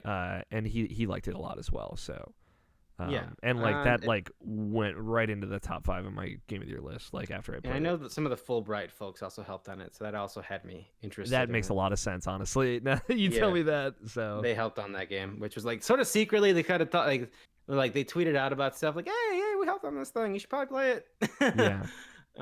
It's the thing is, like, it is such a totally different game and story than the first, but like the word I would describe Life is Strange 1 with above anything else is melancholy, and they perfectly captured that again, almost in a similar way, in totally different circumstance. And it's like, if that is the vibe of those games, it is unlike anything else in games, and it's really powerful. Because like that's, I would say that is like my feeling at the end of Life is Strange 1 is like melancholy, and that's either way you go. Like obviously one's way sadder, but like they're both arguably very sad, but have kind of like an uplifting aspect to them. So they nail that mix of happy and sad super well. So if Steve and Marcy Zuha, if you're listening to this and need Jurge a gift for when we have our Christmas on 28th I don't think they're December, listening, dude. PSN gift card or a Visa gift card, so I can play Life is Strange the complete season. 2, it's very, very smart that Phil Spencer out there, he may not know when Control's coming to Game Pass, but it was very smart that they would contract Don't Nod for a series for Game Pass, because that works perfectly for their service. Like for Tell Me Why, like I don't know how that game's gonna turn out, but that was a smart idea. Yeah, it was they're very Don't Nod for sure. Yeah. I think smart idea. I think so too. Works perfectly. Same thing with Double Fine. Double Fine is like they're pretty much, they can workshop something. If Double Fine did like an episodic Game Pass game, that would be really cool too. Like I'd be or just anything, just like here's a thing we made. I don't know. Yeah, here's just a free thing. Like if you have this, you don't have to worry about rent anymore. Great, love it. Here you go. Yeah, exactly. Like they're just gonna make the weirdest shit over the next probably 5 to 10 years, and I'm super stoked about it. Walking Dead final season. Walking Dead final season. It was somewhat relevant. What else you got? Anything else on your list? One last thing. This is a small game, and I want to shout it out because it's a small game. There's a lot of games. There is so many video games out there now. Yeah. It's very hard to stand out. They're just all out there now. they're all just out there. You can just walk in and some guy's like, here's a copy of Destiny 2 Forsaken, which is something I thought about doing at one point, just going to a mall and just hand out copies of Destiny 2 Forsaken because I had a lot of them. Yes. Anyways, so here at irrationalpassions.com, the editorial staff, sometimes we get sent games. They just come in, like, here you go. A lot of times they're smaller folks that they just like you to check out their game. Maybe you like it, maybe you don't. But sometimes that stuff gets buried. And I was looking through my inbox on Thanksgiving because I wanted to play something while I waited for us to head out on like the 4 family visits we have to go. And it's this game called Polyroll. It is made by developers with very good video game studio names that once again sound like they came from a sort of like a name generator. That's Spicy Euro Games and Shiny Dolphin Games. It is a platformer where you play as a bug, and it is very, very much like a Sonic game. Like a Sonic game made for the Game Gear. It is like Sonic and Knuckles if they made it for the Game Gear or Master System, but not really because the graphics aren't that good. But that's what it feels like to me. It feels like a spin-off Sonic game. And it feels good, and the platforming is great, and the levels are fun, and that bug is cute. And listen, that's all you gotta do for video game. It's like the most. That's all you gotta do. That's the whole thing. It's like a meat and potatoes video game, and it's on the Switch. And sometimes for the Switch, I just need just throw me a video game. Just give me a video game, and that's what it was. Like sometimes like you go to a bar or whatever, or like a bowling alley, and they got a cheeseburger. It's probably not gonna be the best cheeseburger in the world, but it'll probably be pretty solid. And that's what this game is. It's Polyroll. Shout out to this game. It's pretty good. I'm happy I downloaded and played it. I was playing it right before we recorded. I'm probably going to play more of it. Yeah, Polyroll. It's pretty good. How in are you Nabishin for Polyroll? I mean, like when you evolve to Polyrath, and oh yeah, that's right. That's the sequel. I deserve that. Yeah. For that was me pigeonholing you as a Sonic boy. And I like it more aesthetically in terms of feel than Forbidden Planet. I think the also thing I like about Polyroll it's not there's not so much stuff in it. Like it's just enough. Like it's not Sonic CD here. We're not gonna blow you away with a bunch of twinkling stuff and a lot of moving stuff. It's simple and I like it. It's nice. I like it. Cool. It's good. Is that all you got? That's it. That's all I got. Just to knock out my games real quick, because I don't really have a lot. Like, I think I played stuff at the beginning of this week, but honestly, I don't remember. Like, at some point, I think on Wednesday, the Stardew Valley patch or whatever went out for console, so I started replaying Stardew Valley. If you're unaware, and this goes to you, Scott and Tony as well, although I consider you boys very educated. There's a big patch came out version 1.4 for Stardew Valley. A lot of stuff added. The creator kind of compared it to like a small expansion. A lot of new stuff, new mechanics, new things that you can do. You can raise fish now. You can build fish ponds in your farm and raise fish, and they'll lay eggs, and you can farm resources from them, kind of like cows and chickens and whatnot. From before, there's like a new craftable like inventory item, like a trash can that you can upgrade. That'll get you like return on things that you don't need anymore if you want to just junk them. Very cool stuff. I'm still like I'm in summer of that, and I know that a lot of the stuff that they added to it was endgame, and why I decided to start a new farm instead of just jumping into my old farm. I will never have answers to these questions, but it's fine to ask them. But I've just been playing a lot of Stardew Valley this week, and that was Wednesday, and I must have played something else. I have a question. Yeah. Because I noticed that Stardew Valley got an update because my PS4 downloaded an update for it. Yeah. So is it how are they? Do they just not charge for all the stuff? Do they like increase the price of the game? Is this like a Shovel Knight situation? No, they just have added a bunch of stuff to it. Wow. That game like did very well though. No, totally. It's just like him paying it back. Like, hey, I still want to make this. So yeah, like this came out because this came to PC I think 2 weeks ago, and he's like, it's coming to the creators. It said it's coming to consoles as soon as I can. I'm working on it now, It came out this week, or like late last week. It might have been, but let's check the Vita version of that. How's that going? That's a good question. Did that get the patch? But it's cool. It also like helped the load times a little bit on Switch, which were longer than they are very apparently on any other platform. So they're a little bit better now. They're still a little longer than I would say like PS4 or certainly PC, but yeah, it's great. There's new stuff in it. There's new, like, they updated the UI in a few ways, like, so when you give like another townsperson a gift, it'll track every single item that you've ever given them to let you know if they liked it or disliked it, and like where it is on the like or dislike spectrum for that character. So like a lot of quality of life stuff that's really great.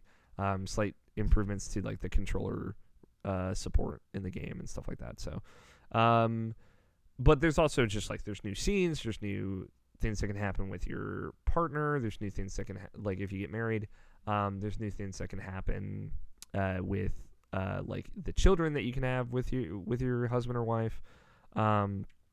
It's really cool. So I'm excited to just, that's like every holiday I feel like I find my way in Stardew Valley again. And it's just a great like pass the time after I've kind of played everything that I want to play game. Not that I have. I just like Stardew Valley a lot. But I like that's the only thing I can like I refinished Control, which I think I talked about last week. I probably played other video games on Monday. And maybe even Tuesday. The only other thing I know that like I don't really have a lot to say about is I did start Shovel Knight King of Cards, which is out now, and I don't know how I feel about the actual card game part of that, because it's a lot like Triple Triad, and I don't know how. That's what I heard. I don't know how I feel about Triple Triad. That's exactly what I heard. It's not like, because Triple Triad's about like having the most on the board, like the cards, having more of them be your color, like on your side, and this is like you want to have your cards on, like if it's a 3x3 grid, right? You want to have them on these crystals that are on certain slots, and the hook of it is you can't just play a card on a crystal. You have to slide it into a crystal. And the only way you can slide cards is by pushing them with other cards. So like certain cards can push everything to the left or push everything to the up, or and those directions will actually block out from being pushed in the opposite direction. It's difficult to explain. I think visually it makes a lot of sense when you kind of just, oh, there's an arrow on the left side here, cannot be pushed from left to right, can push things from right to left, etc. or whatever. So like it's just like shifting cards around to kind of like hope that they end up on these crystals, and then if you have 2 of 3 you win, or if you have 1 of 2, one of 1 you win the round or whatever. But the reason I don't like it is like the same reason I don't like Triple Triad is when you lose, the opponent takes one of your cards. I hate that. I feel like it's awful for like, I understand how that would contextually make sense in real life. But in a digital card game where I keep losing all my cards, I feel like, yes, I understand I'm bad at card games, but I just feel like I can never get better. I'm only ever being punished, and I don't love that. But it seems like they have like a kind of safety built in that if you lose to the same person 3 times, they'll stop taking like your good cards and just take one of your infinitely renewable cards, which is nice. Somebody out there is looking out for me. But I like that in King of Cards, like some levels are like platforming levels, and they're all like super short compared to like traditional Shovel Knight levels. And then some levels you go into a pub and you just have to beat 3 people at cards. And like that's the whole level. So they certainly committed to it being a card game, but I've only played like the first card level, which is like level 3, I think. Sorry, I haven't played a lot of it, but it's fine, you know. I'm happy that there won't be any more Shovel Knight after this. Like, I'm ready for Yacht Club Games to be doing anything different. And Shovel Knight Dig, which is like their next big game, looks awesome. So, you try out Showdown? I didn't. I should. I know Jarrett and Scott White played some together, and they said it was fun. but I haven't gotten the chance to play with anybody else. We played some Smash Brothers on stream last night. Anybody that hung out for that was a lot of fun. Smash Brothers is really good, as it turns out, and like just Joker and Banjo-Kazooie fighting. It's just such a great thing that exists. But yeah, I feel like I played a lot of Stardew Valley this week, and I just there's not a lot to say about that. But I didn't play a lot. The thing, if there's any games that I should play in the next 2 weeks, tell them to me now. Do any of you guys have recommendations? Devil May Cry 5 is the one that I'm thinking of. I really would like to play that. Do you think I would like it? When's the last character action game you played? Astral Chain? I played Astral Chain, which is fine. Like I'm very like neutral on Astral Chain. Nothing like hooked me, but like I didn't dislike anything about it. I like the style. I guess like God of War would be before that, and then DMC, Devil May Cry before. Sea of Solitude's $8 on PSN if that's something you care about, because I bought Sea of Solitude because I was like, why the heck not? I wanted to play Sea of Solitude, but then people didn't like it. Yeah, I just kind of bought it.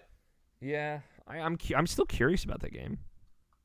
Yeah, I got it now, so we'll see how that turns out for me. Any other big ones? Trying to think of what you could play. I've already played it. I have a nice list of all of the games that I've finished this year. I've been trying to keep track of that better. So I was thinking about tweeting that out and being like, here are the games I've finished this year. What else do I need to play? I got it. Yeah? Since you called me on Life is Strange 2, but I also understand that spending money is a thing. Yes. Kind Words. You should check out Kind Words on the personal computer for $4.84, I believe. Yes. Okay. You should check out Kind Words. $4.80. Is there a particular reason why it's that price, or is it on sale? I mean, it's on sale. I don't know. I just remembered that. I thought it was like the standard retail price of that game. It's like it's $4.80, and we don't know why. Yeah, I've heard Kind Words is cool. I don't know how well that will work, knowing kind of what it is, like months after it came out, but that's also kind of what I'm wondering. We'll see. You think of anything else, Amishin? I'm trying to think if there's anything on Game Pass that came out this year that would be cool to try out. Untitled Goose Game? Untitled Goose Game? Yeah, it's on Game Pass now, yeah. I don't know. That game twice. I don't know if I would like that game. I don't think you would, but I don't know. It's on Game Pass, like, so I don't dislike most things. Like, there very rarely do I dislike anything. Let's talk about Rise of the Skywalker. But I just don't know if that's gonna blow me away or anything. Yeah, it's on Game Pass. It's not. That's the thing. Like, it's because I guess I'll talk about the games I've been playing. That's the main thing I've been playing this week. I beat it twice. I beat it on Switch and I beat it on Xbox. Damn, nice. That 4K Goose, is it on 4K?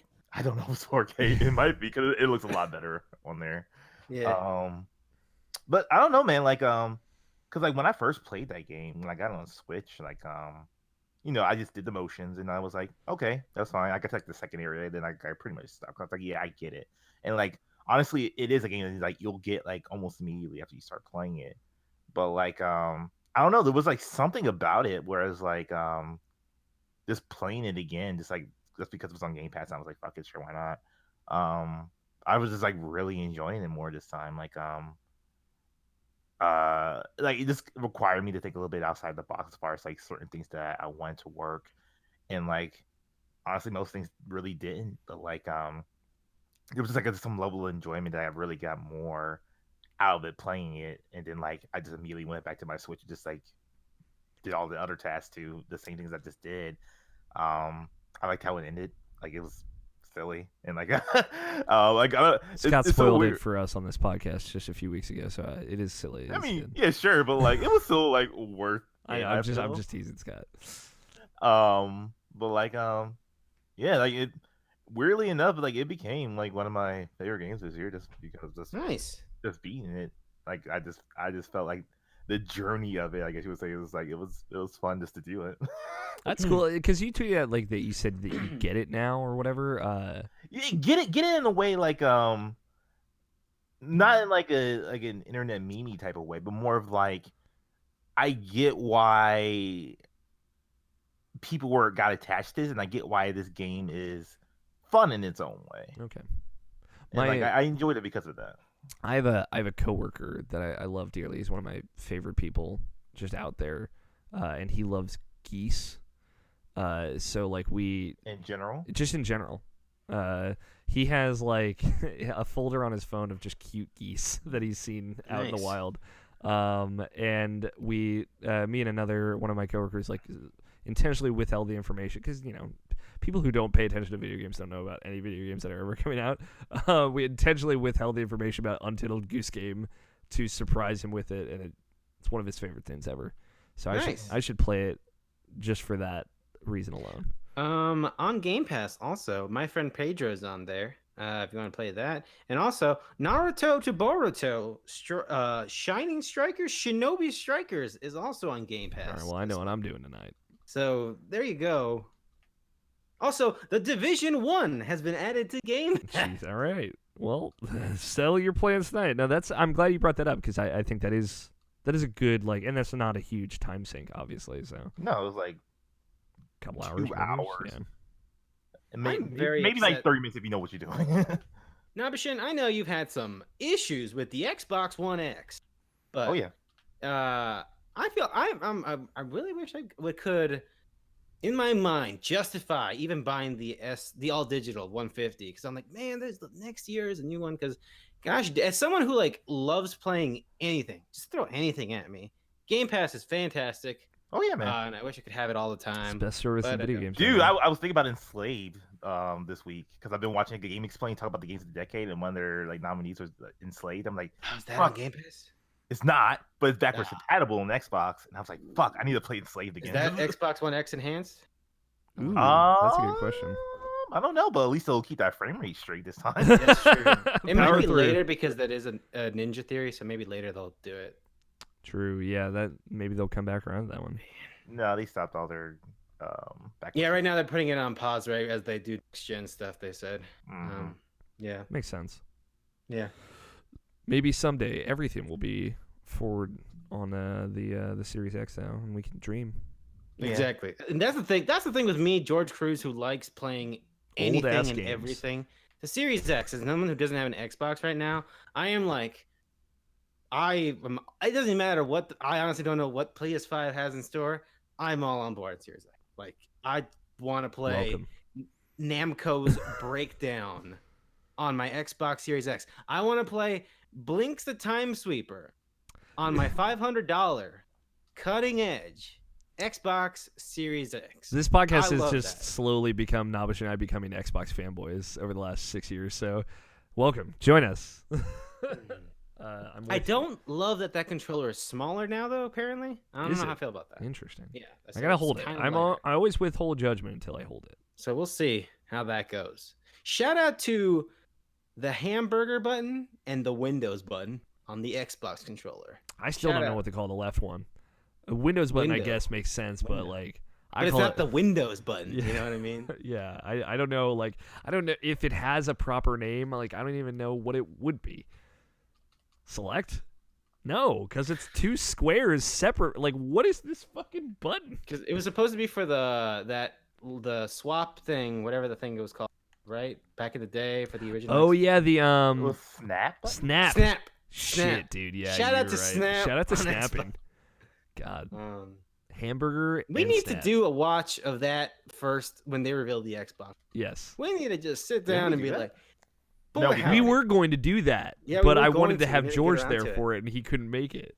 Right. Because I saw it recently, and I was like, dude, this is like watching some Twilight. This is what the fuck? Watching the PlayStation 5 unveil event is just like that, and you were like, what? Let's talk about television, baby. What the fuck? PlayStation View is coming back. You know that shitty menu on the PlayStation 4 that slows down when you're trying to use Netflix, and it's just terrible. We made the whole OS like it. So you could watch more TV. Yeah. What else have you been playing, Option? That's really the main thing was Untitled Goose Game. Like, nice. I got Platinum Control. That's because. Oh yeah, I saw that. Congrats. Yeah. That seems like that seems like a fun platinum. I'm like at 77. It's just by happenstance, and I'm like, maybe I should. I have one achievement left because I got one of the two I still needed. Is it the countermeasures one? It's the countermeasure one. Yeah, that's the only. No, I did some of those in between. So the which one is like the timed events? Oh, that's the Bureau Alert. I did the countermeasure ones throughout my second playthrough because I did it smart that time, and I just like crunched all the ones I knew I would never do. I just basically crunched it until it's like kill 25 enemies. I'm like, you got it, dude. So it's the Bureau Alerts one, which I don't know how hard that is. No, they're easy. That's an easy one. You don't have to do like maybe 3 or 5 times. So fun. So that's the only one I have left. So I'll probably go for that S rank before the end of the year. Yeah, that's not a bad platinum at all. More time in control, more time in the Federal Bureau of Control is never a bad thing, I would say. I just want to spend all my time there. Like I briefly went back to A Plague Tale Innocence, and like I'll probably have to restart that game if I'm planning on like actually doing that. How far did you get? Like maybe chapter 4, I believe. So like I'll probably won't get through that to the end of this year, so that's too bad, but whatever. And then like I finally started up AI. The Somnium Files. Oh, that one. Yeah. I can tell like immediately. Oh yeah, I'm totally gonna get into this. I haven't played too much of it, but like it's definitely something that like I am very intrigued about. Like I can see it going to like some really cool places. The more I get into it, but I just got to put a little bit more time into it. But yeah, I plan to like sort of stream it the entire time I play it. So I don't know. I'm just putting that out You're there. fully committed. If anyone wants to watch, I might come in and watch just so I can get a vibe check for that game. It's just a straight visual novel, right? It's a little bit more involved than being just a visual novel. Like it's more Phoenix Wright, but like with in a third person perspective type of thing. Oh, that sounds cool. Yeah. Is it? How Danganronpa is it? Yeah. Not especially. I wouldn't say. It doesn't even have to be like narratively or writing wise. I mean, like like how you walk around the environment and stuff. Like, does it have any of those flavors to it? No, because it's not first person. Like I said, it's in third person. Yeah. Or at least from what I played so far. So far, I played like you're like in someone's mind and like you're investigating like what happened and stuff like that. So like it's a game I can see definitely having layers, and like I'm excited to see where that goes. Cool. Is that all you got? Yes. When are you gonna bring up this fucking thing? We haven't talked about it. Oh yeah, 999. Please. So I lost. Well, I figure we bring it up when we do our Fantasy Critic thing, which we should probably do maybe this coming week. For the uninitiated, fantasycritic.game website where you can draft games based on how well you think they will review. And Namaste and I made a little competition out of it. We did a draft. Was it really in January of this year? Yeah. Damn, dude. That was so fun. We did it over text message also, which we absolutely have to be talking. And we're going to record season 2 of our drafts and whatnot. But we drafted our games. We made our teams. It was very close. Which it all came down to Death Stranding 2, which is like, man, what a great way to end this. But overall, Nomishin won. How many points did you win by? By like maybe 5, maybe 3 points. If only Sword and Shield had been better. But it wouldn't have saved me, I don't think. But we drafted our teams. I lost what we decided. I think like halfway through the year, we decided like whoever wins can make the other person play any. No, that was the very beginning. Oh, it was from the very beginning. The loser has to play one of the person's top 50 games of all time, because we were kind of doing this in a similar time frame. So, in option 1, I have to play 999, 9 doors, 9 hours, 9 persons. Not in that order. Not in that order, but yes. Yes, got it. I'm just impressed that I remembered the things. So I'm gonna be playing 999 at some point. I was actually gonna see if I could play that over holiday break. Just because that seems like a good time for it. And like January. Are you able to acquire it? I've been looking into it. I'm trying not to spend too much money. Obviously. But I would like to play it on DS. Please. Because that is certainly your preferred way to play it. If like worst case scenario, I will play it on like PS4 more than likely. But I am trying to do it right, do it the right way. I kind of suggest too, like maybe buy those things, because maybe you want to keep going afterwards. I'm not putting the pressure on you, but I'm just saying. Yeah, I might. The thing is, they're on sale right now. Yeah, okay. The thing is, I'm sure I'll love it. I'm very confident in that, or at the very least, like I'm gonna be into the story of it, and I'll want to know what happens next. I'm just worried about the time of it. Sure. Because Danganronpa became an all-consuming thing for me. But we'll see. I'm fully committed to playing through 999 at the very least. I will more than likely play the other 2 games. Just probably not immediately after, depending on like how deep into next year this takes me. Like there's like a heads up. Like if you get through 999, I would maybe take a break before you get to Virtue's Last Reward, because that game lasts fucking forever. Yeah. At least it felt like it to me. Yeah, and also like I don't know. I get, as much as I love visual novels, because I'm like so into the story and I play them so quickly, I totally burn myself out on them. And I don't like playing Danganronpa 1 and 2 back to back was difficult enough, and I don't want to necessarily do that with 3 games this time around. So, you played Danganronpa 3 like in one day. I remember.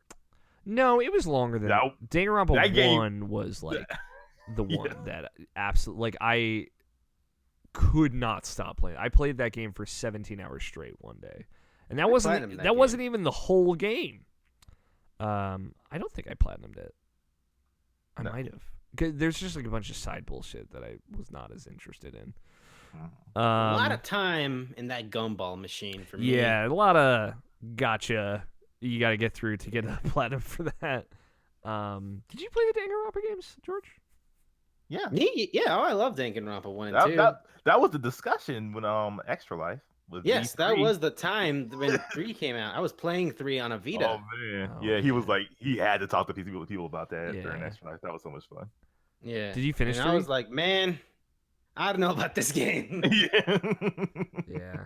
3 is cool. I like Danganronpa 3. Also, not the best. It was a shame. I did it because, it felt right to be on the Vita, but also the Vita version of that game, for not being a very technically big game, was not. It wasn't doing so hot. Dude, like there was so much artifacting in the background. So much artifacting. You had to download DLC for high quality audio. So it was like, what are we doing? I'm not playing an N64 game. What the hell? I want to know what the like base quality audio sounds like. Oh yeah, it's rough, man. It's like I played the game on PS4, dude. I had a great time. Looked great, great character art. Laid back the whole time. I love those. I mean, the first one's definitely the best, but 2 and 3 are also just, they're great in their own way. That's a trilogy that's like each brings something like weird and like that loops around in itself to be poignant to its own like iteration, and it's cool. So that's the plan with 999. That's the update. Are we gonna do that again do you want to have the same stakes for season 2, Namishan? I have a specific stakes for me, you, and Sky and Tony. Okay. And like it's gonna be fun. Okay. I promise you. Excellent. That's all you got, Namishan? Yep, that's all I Let's take a quick break. Actually, I know Scott, Tony, you guys have said so much in this first half of the show, and Are we still doing the podcast? I'm very excited to hear. Talking about Kingdom Hearts for a long time. We never even talked about Kingdom Hearts. That comes in the next part. We're gonna take a break, and then we're just gonna talk about Kingdom Hearts 3 for 3.5 hours. Let's take a quick break, and when we come back, I wanna see what Tony's been playing. I wanna see what Scott's been playing, and then that's it. That's the show. And then we're off to do Christmas celebrations or whatever. Whatever the holidays are about for you. So we're going to take that break, and we will be back in just a little bit. Choo, choo, choo. I messed up the cut to break by accident. Yeah, I realized that. And I'm sorry to people watching live. Now, it's fixed.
Super Smash Brothers, George.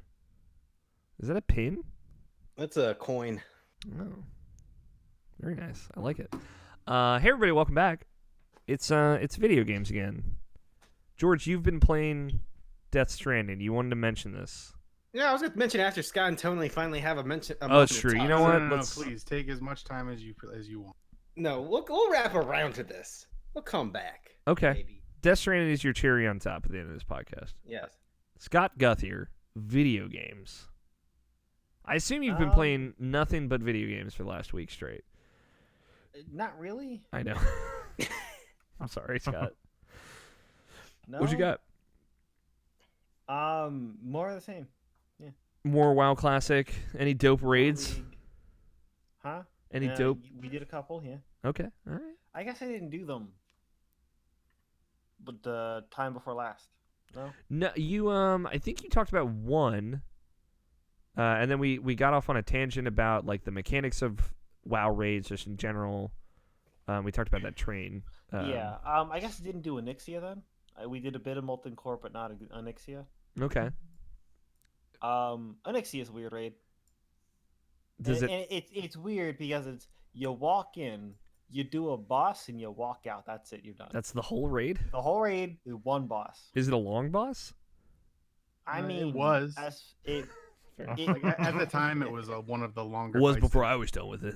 It was one. Yeah, So, and it's odd because kind of no matter how geared you are, unless you're, and I guess until the expansion itself is over and the power creep has then, been, what is it, 100 times each expansion?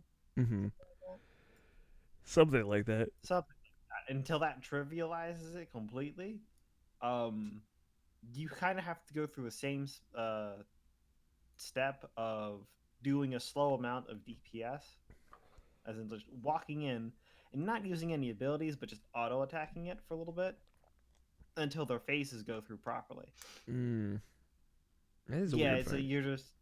So the fight's not particularly hard because at the very most, all you really have to do is don't stand on the cracks, and the cracks never move. You're in some sort of like a lava cavern. Okay. Where you have cracks about 3 times the size of your person. It kind of looks like a pebble floor. And they erupt with lava at one point. It's don't stand on cracks, and don't be in front or behind of her. Okay. And always come from the side. It's you do a little bit of damage until she's in phase 2, which she will start flying. Oh. Then you take care of the whelps that come out of the caves. There's 2 caves to the side of the room. She will then come back down, and then you will kill her. Okay. Like, the only real danger of this fight is if you stand behind her, she will hit you with her tail, and you will get flung into one of the caves and called whelps. Oh no. That is it. That's more my speed. I'm into that. You showed me this train video after we recorded last time, and I was like, train video. And this train video.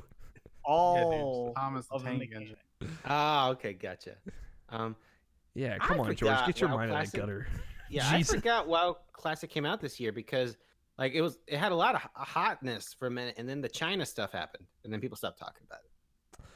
Sure, I feel like WoW was also like a flash in the pan, the Classic at the very least, because we talked about it like that first month was huge, and then it like got a lot quieter. It did and it didn't.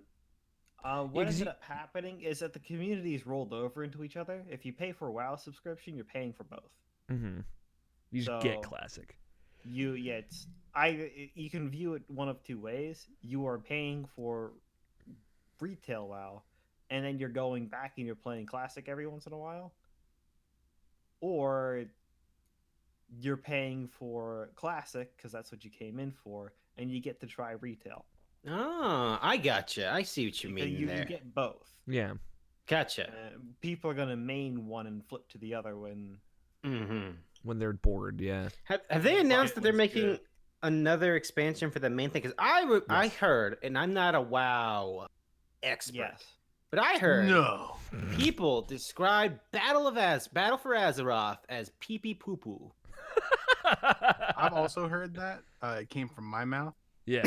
Tony Horvath said that on this podcast. World of Warcraft, pee-pee-poo-poo. Tony Horvath, yeah. Credit me. So it started off real bad, as in one of the worst that's ever come out. Yeah. It got better as time went on, but the issue with the game in its current state and how it's been for the past, I want to say, 8 years, is that the first 3 or 4 months of the expansion are the 3 to 4 months that matter to the game. Mm-hmm. And they're supposed to last like 2 years, right? People bounce off before if the initial release isn't that great, and they're bouncing off. Too many people bounce off, and then the state of the way people play now is they really don't care to go back and help people anymore. Yeah, they just don't. I've never asked this. Real quick, does WoW Classic include anything outside of just OG WoW? Is it like Burning Crusade as well, or no? It is vanilla WoW to the patch previous of Burning Crusade. Okay, so literally up and like as up to date as WoW Classic ever got. Yeah, the only other additions I would say is that they did not go through the extra effort to take out quality of life stuff that are in the game's menus and otherwise core engine. Got it. That's good though.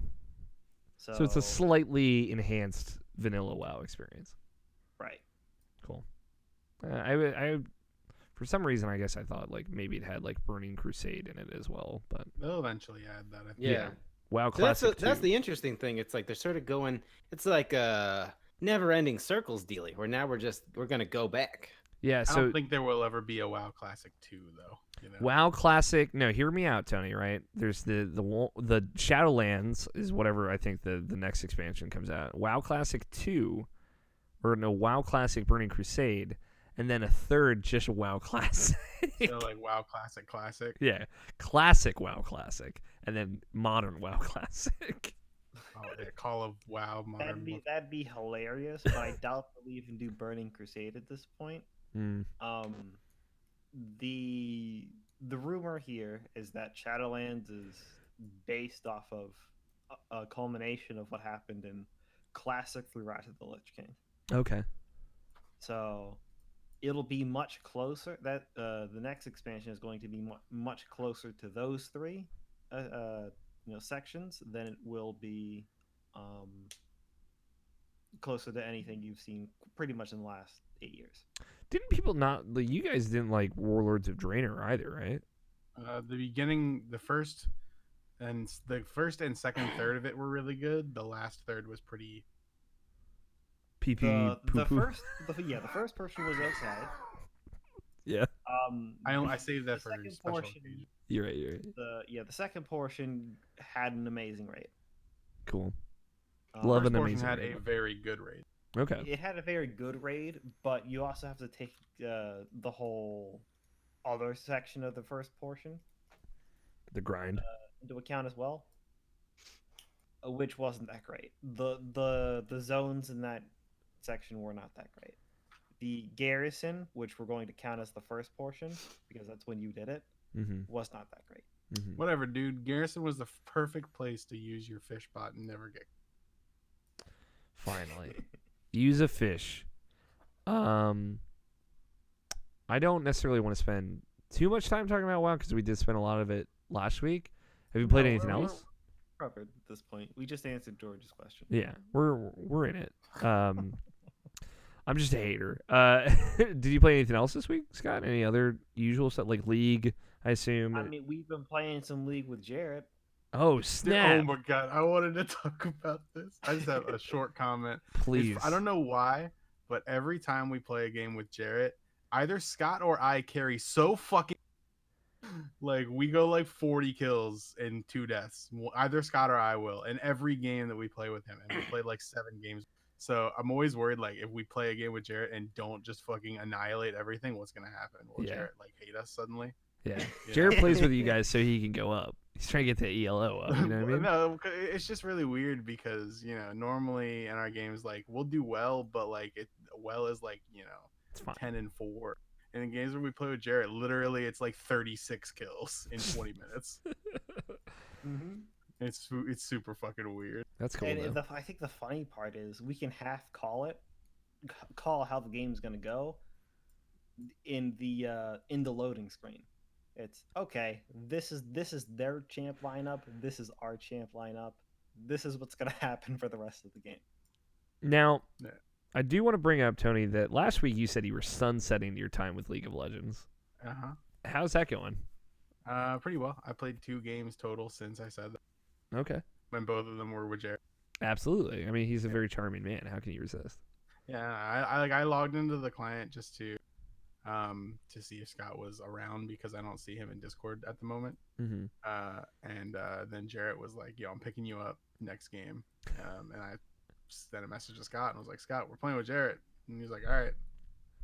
And that's how that went. To Jarrett, you're like that cool friend that shows up and it's just like does everything right.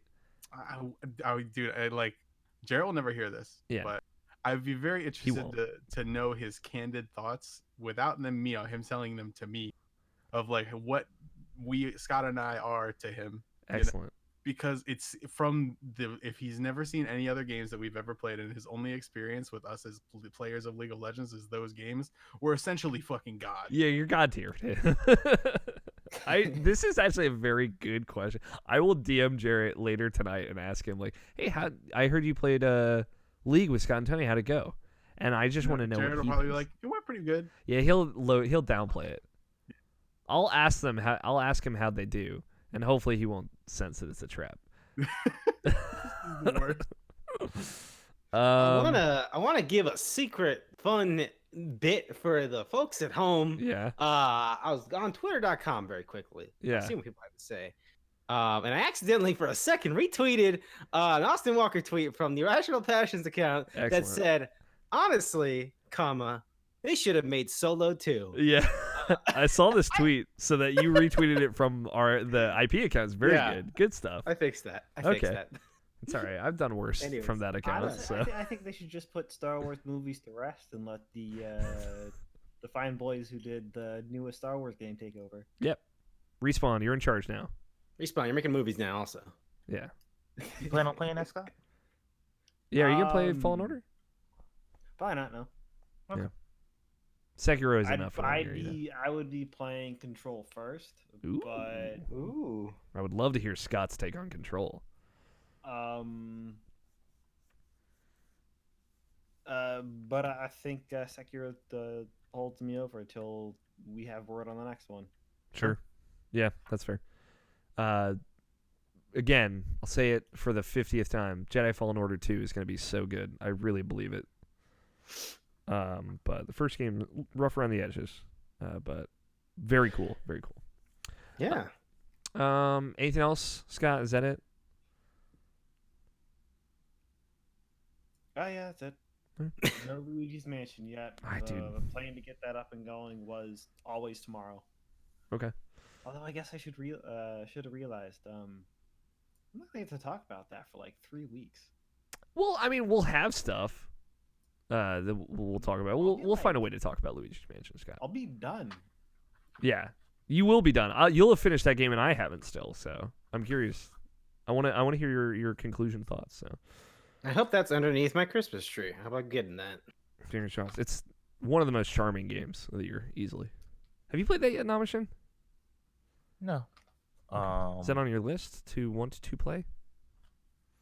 Yes and no. It's something that I just might just get just to get, but I don't know if I'm actually get into it. Sure. I want to play the other ones beforehand, but that seems like a very bad idea for multiple reasons. So yeah, yeah, I get it. I'll probably get it eventually. Katie's been banging on my door, just like you need to play this game, you'll fucking love it. And it's like I haven't played the other ones. It's like shut up and just get in. I can almost guarantee you it's not necessary. Yeah, I know your hangout with those things. I would say you could probably get away with playing the first one. I'll put it this way: it would be like saying, "Hey, I can't play the next new Super Mario 3D World because you know what? I've found out recently that I've never beaten Super Mario 3 for the NES. Sorry, the Super NES. No, that was NES. You had it. Yeah, it's NES. Yeah. Oh, is it? Yeah. There's a Super Nintendo version of that game, but that's an OG NES game. It's more like one of those things. Yeah, but also like I get it. No, I do get it. Weird hangups. Is that your dark shame, Scott, that you never beat that game? You've never finished Mario 3? The truth comes out after all these years. I've never finished 1. I'm pretty sure I beat 3. Yeah, I've never finished 1.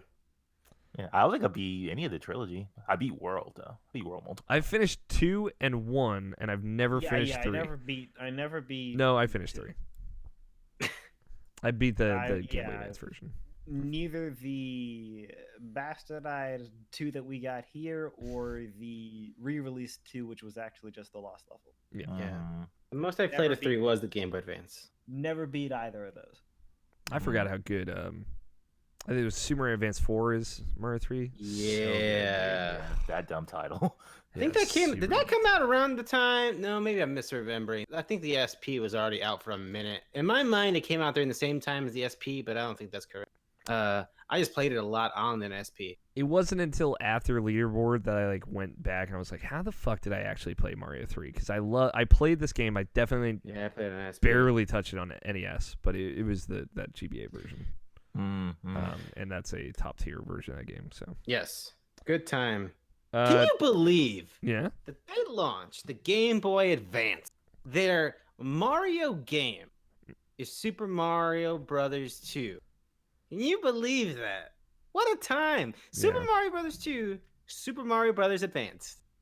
That's the game. I remember I was like, this isn't Mario. What? It looked great though. That's the thing. It looked good. And again, that's how I played that game. How I finished that game. As someone was like, I remember playing this when I was younger, when I was even younger, and then okay, now I'm fully committed to finishing this game because that was my one Game Boy Advance game for 7 months. Tony Horvath, video games. There's only one. What you been playing then? Well, actually, no. There's 2.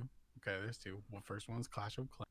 Oh my gosh, it's been weeks, Tony. Yeah, I've been playing the entire time. Excellent. Is there news in the Clash of Clans verse? Town Hall 13 came out. Yeah. Which is the new, Town Hall 12 was the old max, so 13 came out. Town Hall 12 was the max for and I think last time we spoke, I had just upgraded to Town Hall 11. You had charted your course to Town Hall 13. and gotten the 3rd hero. Mm-hmm.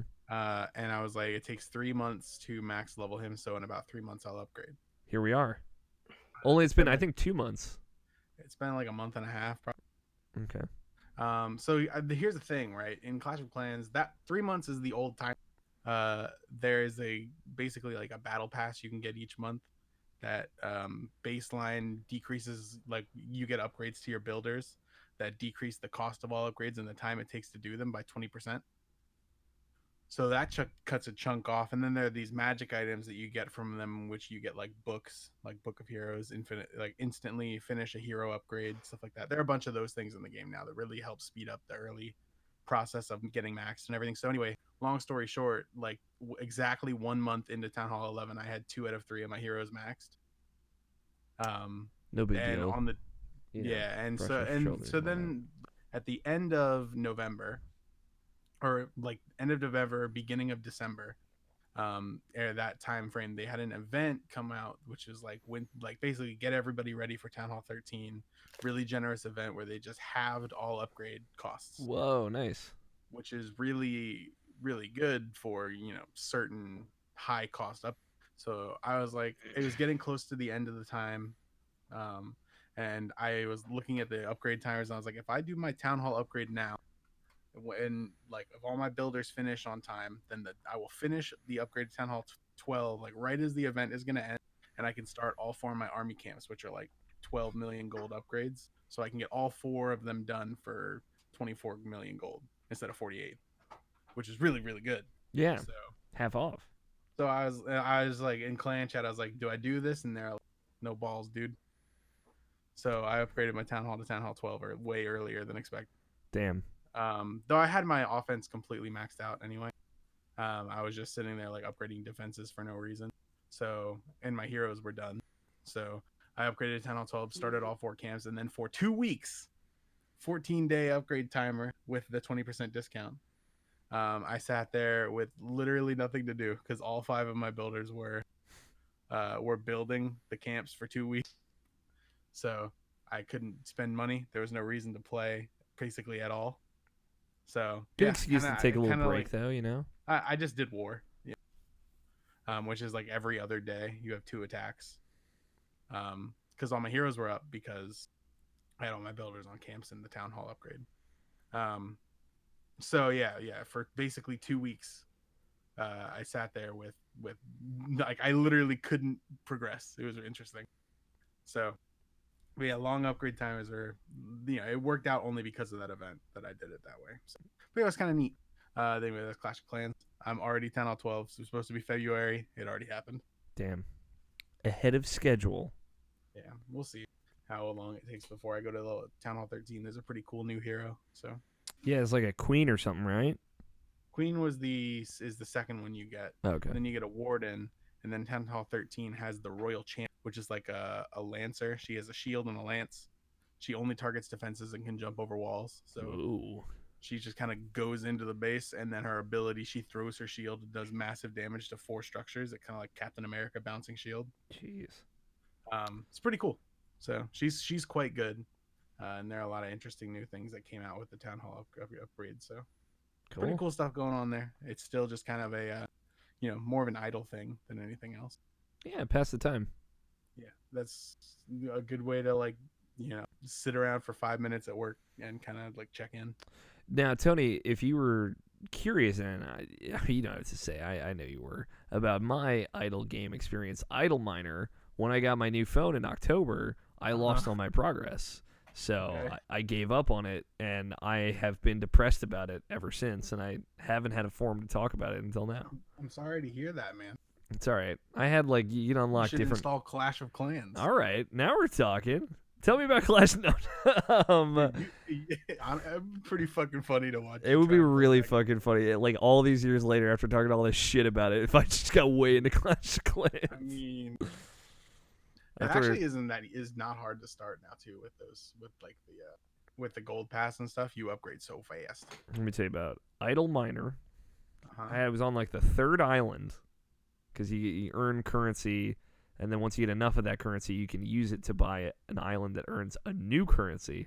And then once that gets enough of that currency, you can buy like another island, right? Many idle. Yeah, it's another one of those.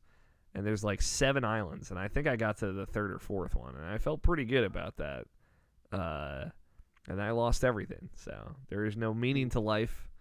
Nothing is permanent, and everything will slip through your hands like sand. Anyway, what else have you been playing, Tony? The only other thing is Path of Exile, which is why I stopped playing League to play Path. And boy howdy, I have played some Path. Yeah. Any big updates since last week? You talked about like how it's a little bit more hard, and you had some good fights.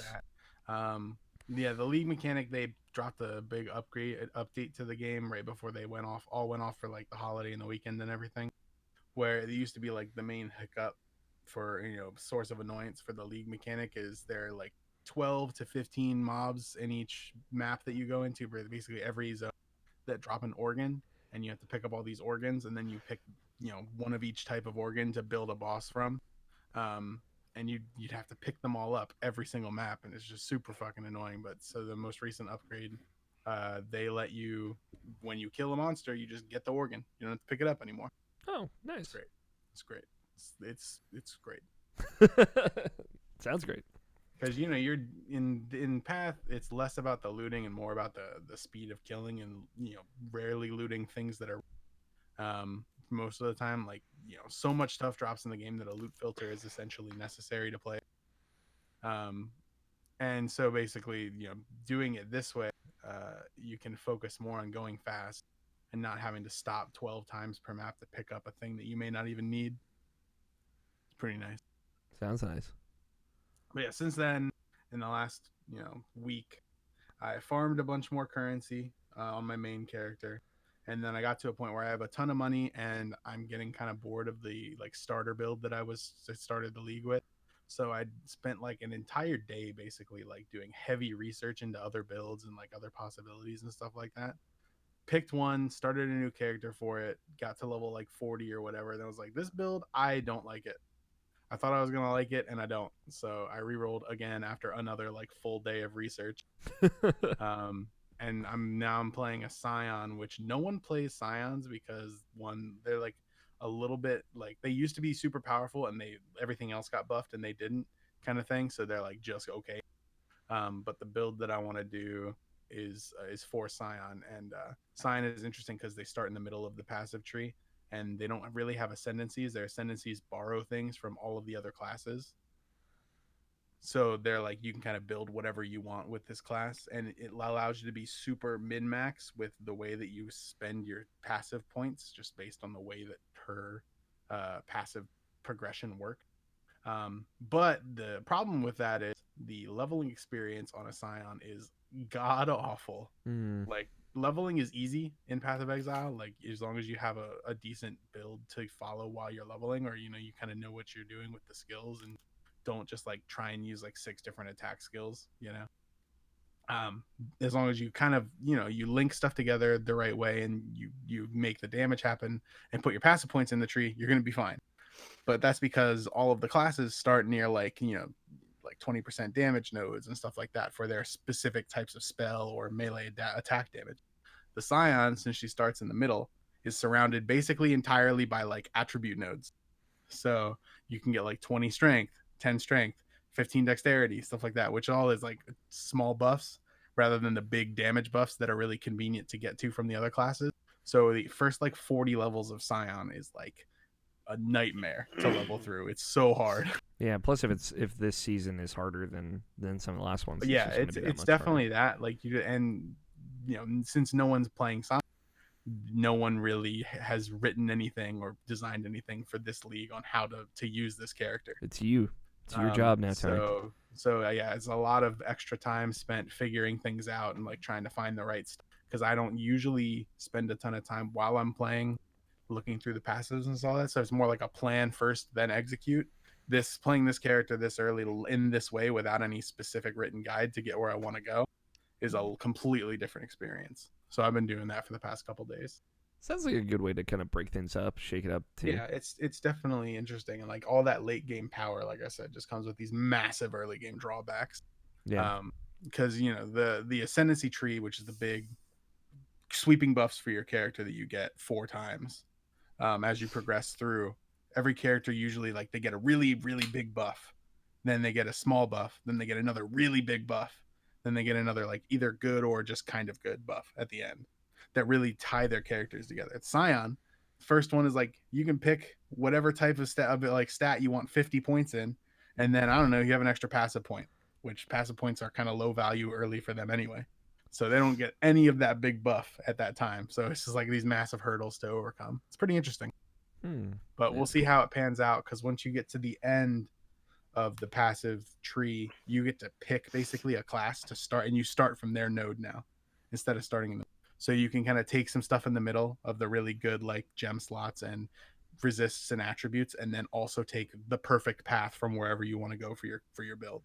Cool. So it ends up super optimized, but the whole leveling process is a nightmare. You just got to get there. Yeah, that's cool though. Yeah. Anything else? Nope. Cool. Kingdom Hearts, Oh, nice. How far into it are you? I got to the gummy ship and I quit again. That's fair. I think that's the right place to stop. Yeah, yeah, it is. George Cruz. Yes. Death Stranding. Yeah, Death Stranding. I've never talked about it on You this haven't podcast talked about it anywhere. I want you to look at me. This is my imitation of George Cruz on Death Stranding. Hello, I'm George Cruz. Death Stranding will be bad. I've played it. I love it. I'm never going to finish it. Thank you and good night. That was, from what I understood, your relationship with that game. You just played enough of it to know that you enjoyed it, and then you were never going to return to it. But what is this I hear of you returning to it? So yeah, I came back to it. I bought it. When I started it, I rented it because I was like, all right, if it's I need to know. But I'm not gonna spend $60 on this video game, just to see if maybe I hate it. I played it. I rented it multiple times. Spent all my Redbox credits on that game, and they no longer rent video games. To let you know how much I rented that game, which I'm sure coincides with that. Yeah, but that's what it was. I purchased it. I played more of it. I am too deep now to not finish it.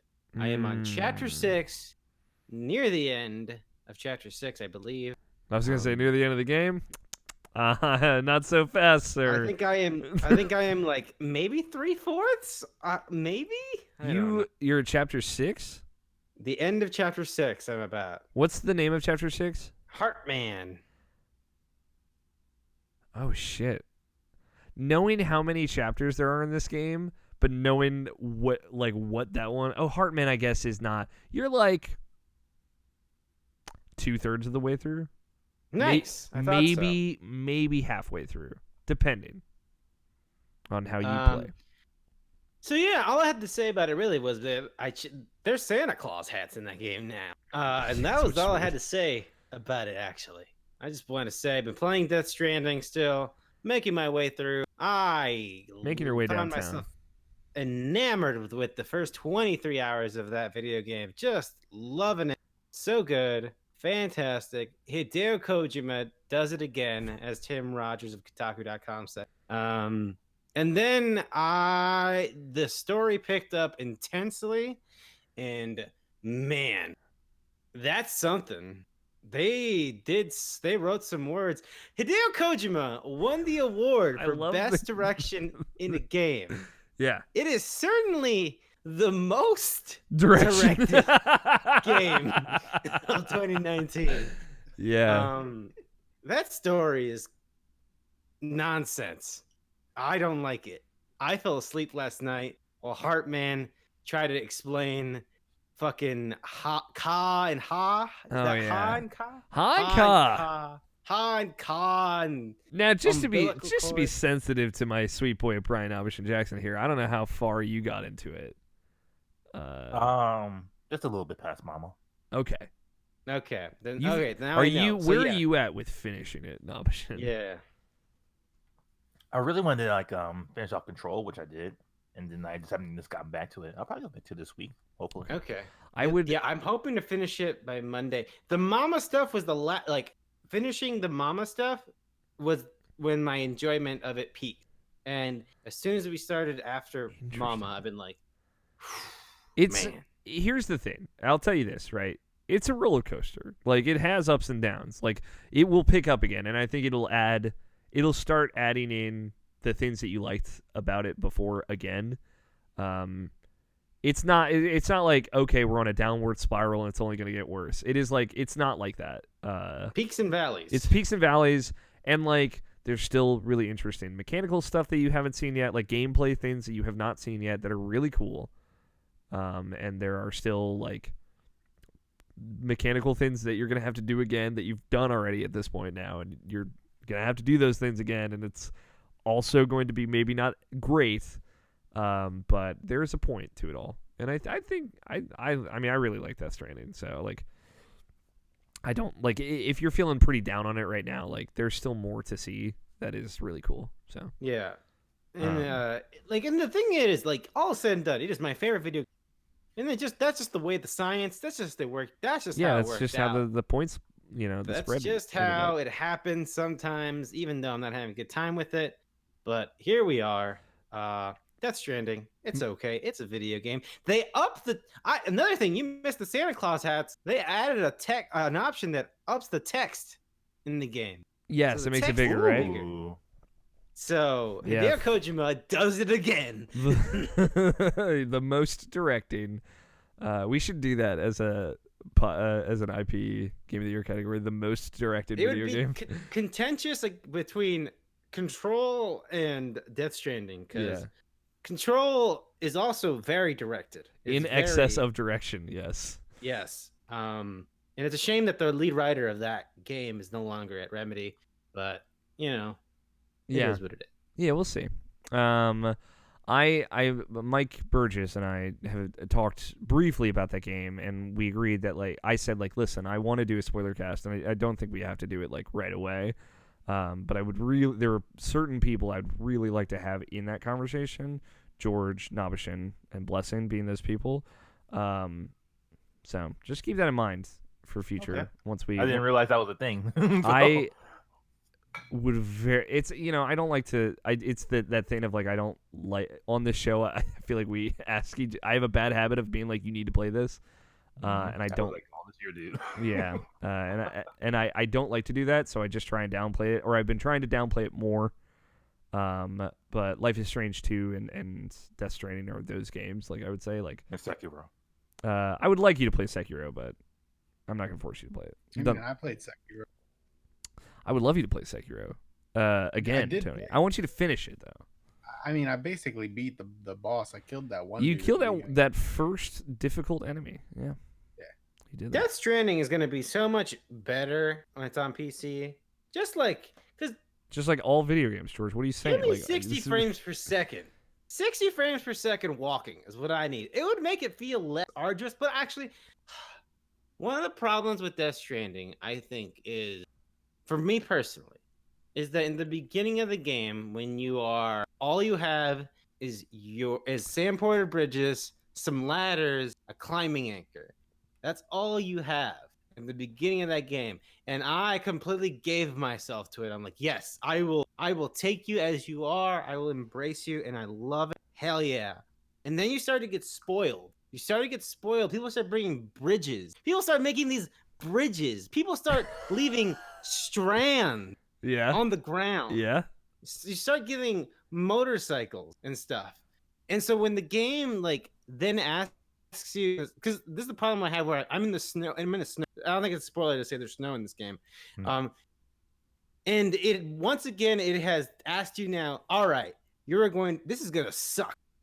But at this point, you spoiled me now. I can't go back anymore. But remember, we used to be poor, and then we made money, and now we're poor again. I can't go back. And that's the problem with it. Like, I just want to fucking get out of my way. You're going to get there again, George. It's peaks and valleys, man. You got it. You're climbing up the hill. You're going to get to the top some point.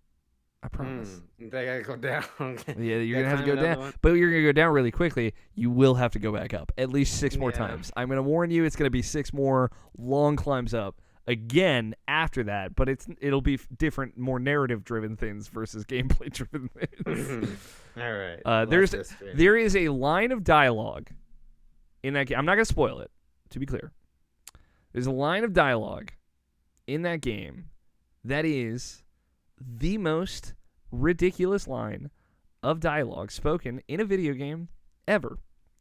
I believe that. What was the line? It is famous now. It is famous now. I don't know if you know it already, George. I don't know it. I'm excited. But when you hear, you'll know it exactly when you hear it.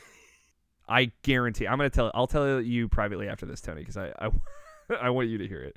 I'll send you a link to I have a Twitter video of it saved. When you hear it, I want both of you to text me. When that moment happens, just say, like, I got there. And then we're going to talk about it. Because I didn't have anyone when that happened to me, and I want you boys to have someone, okay?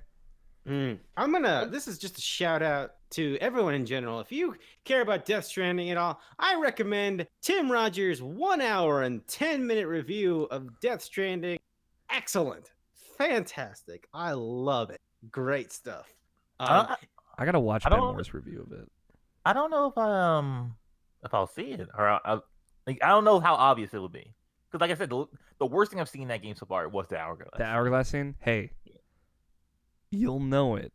Okay. I do think you'll know it when you hear it. And that's all I'll say, man. if it isn't like, okay, this got to be it. It'll be more of a that must have been it type feeling. Then it'll be like, oh my god, yeah. It'll be more of like, oh, I see. Okay. I feel like I need to turn off the subtitles in that game. Just like Tim Rogers said, I need every word in that game to land with its full weight on me. Yeah. And maybe I'll be more interested. Fucking Hartman. I hate Hartman so really much. Don't like Hartman. I like Hartman. It's making me dislike Nicholas Winding Refn. Am I one of the few people who still like Nicholas Winding Refn? I didn't even know him before. The Neon Demon is okay. I like the Neon Demon. It's an all right movie. That's what I gotta say. All right, that's all I gotta say. Cool. That's it. That's the podcast. Thanks everybody for hanging out and listening. We appreciate it. I hope you all have a good holiday. A happy holiday from us to you. We will irrationalpassions.com be back in January in a big way. This show will continue on. Maybe we'll start doing weird stuff next week. We'll figure it out. But just quick outro. A couple of things I want to mention before we close the show out. Can we get Joe next week? What? I was thinking we get Joe next week. Ooh, that would be fun. Yeah, I'll text him. I'll text him after this. That used to be. And if we can't get Joe, can we get Tyrone? I'll text both of them. Fuck it. Let's get them both. Settle for nothing but that. And then if neither of them can make it, the podcast is forever. I forgot. Joe sold all of his microphone equipment, so he probably won't be able to make it. Okay. That's the reason he hasn't been on. I have a headset. He might. I'll text. I'll ask him all the same. I will deal with shit audio quality. Yeah, I will too. I can make it sound good. I feel like he's earned that, Yeah. The blood, sweat, and tears he put in this podcast, he's earned it. That's right. Quick outro for everyone listening. If you like the show, you want to follow all the other stuff that we do, including this podcast, Irrational Pod on Twitter, Irrational Passions on Instagram. You can also follow me and Nabashin. I'm at Alfighter27. Nabashin's at Nabashin186. George is J Cruz Alvarez 26. Correct? I think that's it. Is that right, George? J Cruz Alvarez 26. Do you remember? Yes. Okay. Yes. I just listen, man. We're all just one weird number at the end of our fucking names. All right. I have never put a number at the end of any of my online names ever. It's true. I don't know why that became a thing, but here we are. See all the video stuff that we do. We're not going to have a lot over the next couple of weeks, but if you'd like to subscribe and follow Twitch, YouTube, Irrational Passions, just search it there. And it'll be the first thing that pops up. Rate and review us wherever you're listening to us, whether it be Apple Podcasts or Spotify or Google Play, Stitcher, whichever you prefer. And check out everything on irrationalpassions.com. It's where all the goodies are. There's going to be nothing there for a while, but that does not mean there haven't been a ton of amazing things throughout this whole year that we've done there.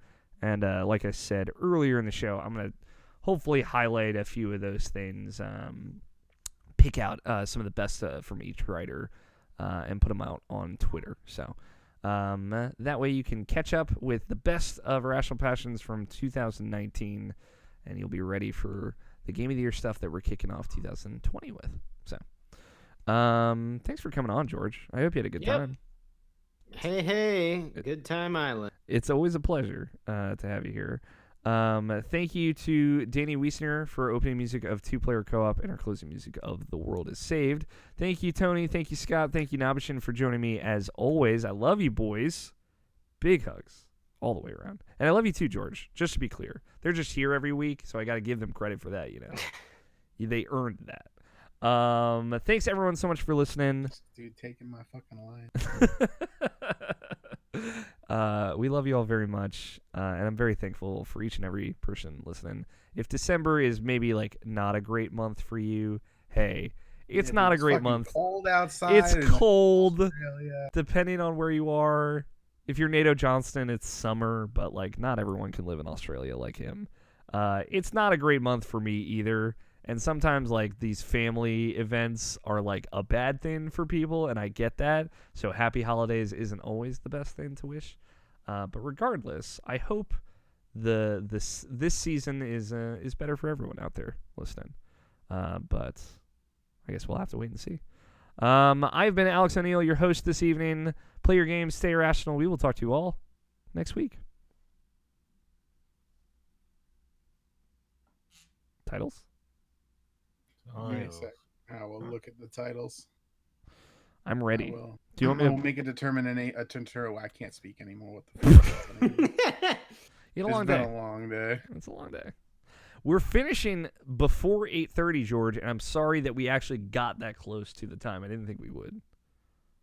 This is a good meaty podcast. Remember when we talked about Resident Evil 3 for 45 minutes? Yeah, I know. That was a good conversation. I'll probably play more of it tonight and be like, yeah, that's this game. Alex is going to be fucking bummed out.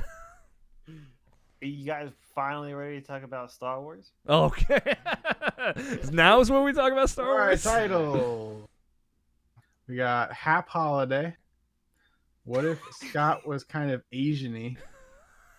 David Sandwich. And Finishing the Mama Stuff. Finishing the Mama Stuff. I like David Sandwich just because it lets folks know what are they getting into with Resident Evil, but I don't know. It's for sure not his name, and that's part of why I like it so much. David Sandwich. Let me look up what this fucking kid's name is. Resident Evil Sandwich. R.E. Sandwich. Jill.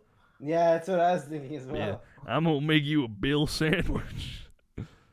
If you search R.E. Sandwich, doesn't help, actually. Martin Sandwich. Martin Sandwich. Is David Sandwich better or worse than Martin Sandwich? I like Martin Sandwich a lot. Martin Sandwich. It sounds like the guy who made up the sandwich, like Earl of Martin Sandwich or something. I don't know. Do you think like Martin Sandwich tells people to only refer to him as Mr. Sandwich? He's a child, so if he does, he's an asshole. He's You think a when he fucking makes cop. a sandwich that he calls it a sandwich or a sand? Or a Martin. Look yeah. at this little Martin. I'm pretty sure he My calls Club it Martin. Finishing the My Mama Club Stuff. My chicken bacon Martin. I honestly love Martin Sandwich. I don't even know anything about this character, but he might be the greatest character in all of video games. Greatest disappointment. Biggest disappointment of 2020, Resident Evil 3 and Martin Sandwich. What do you like, George? Like I said, I don't even remember what his old name was. What was David it? Sandwich. David Sandwich. I like David Sandwich. I don't know. It also sounds like a sexual thing that you would do to a man named David. Finishing the Mama Stuff is also fine. It's also okay. Margaret Quarterly of Death Stranding. Quarterly. I don't think that's her name. Better, isn't it? It's like Margaret Qualley, Qualley I or think. something? Qualley. Margaret Qualley. I prefer Margaret Qualley in Death Stranding than I do in Once Upon a Time in Hollywood. Is she in that movie? She is in that movie. She's in that movie. You can see her feet in that movie, because it is a Quentin Tarantino motion picture. So, yeah. Is this a thing? Yeah, that's a thing with him, man, dude.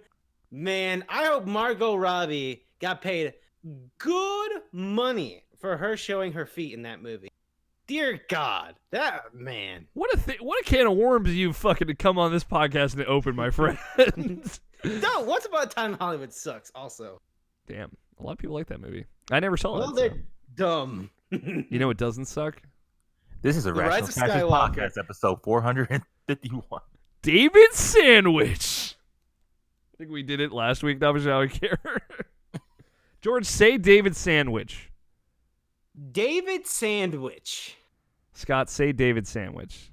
No. Tony, say David Sandwich.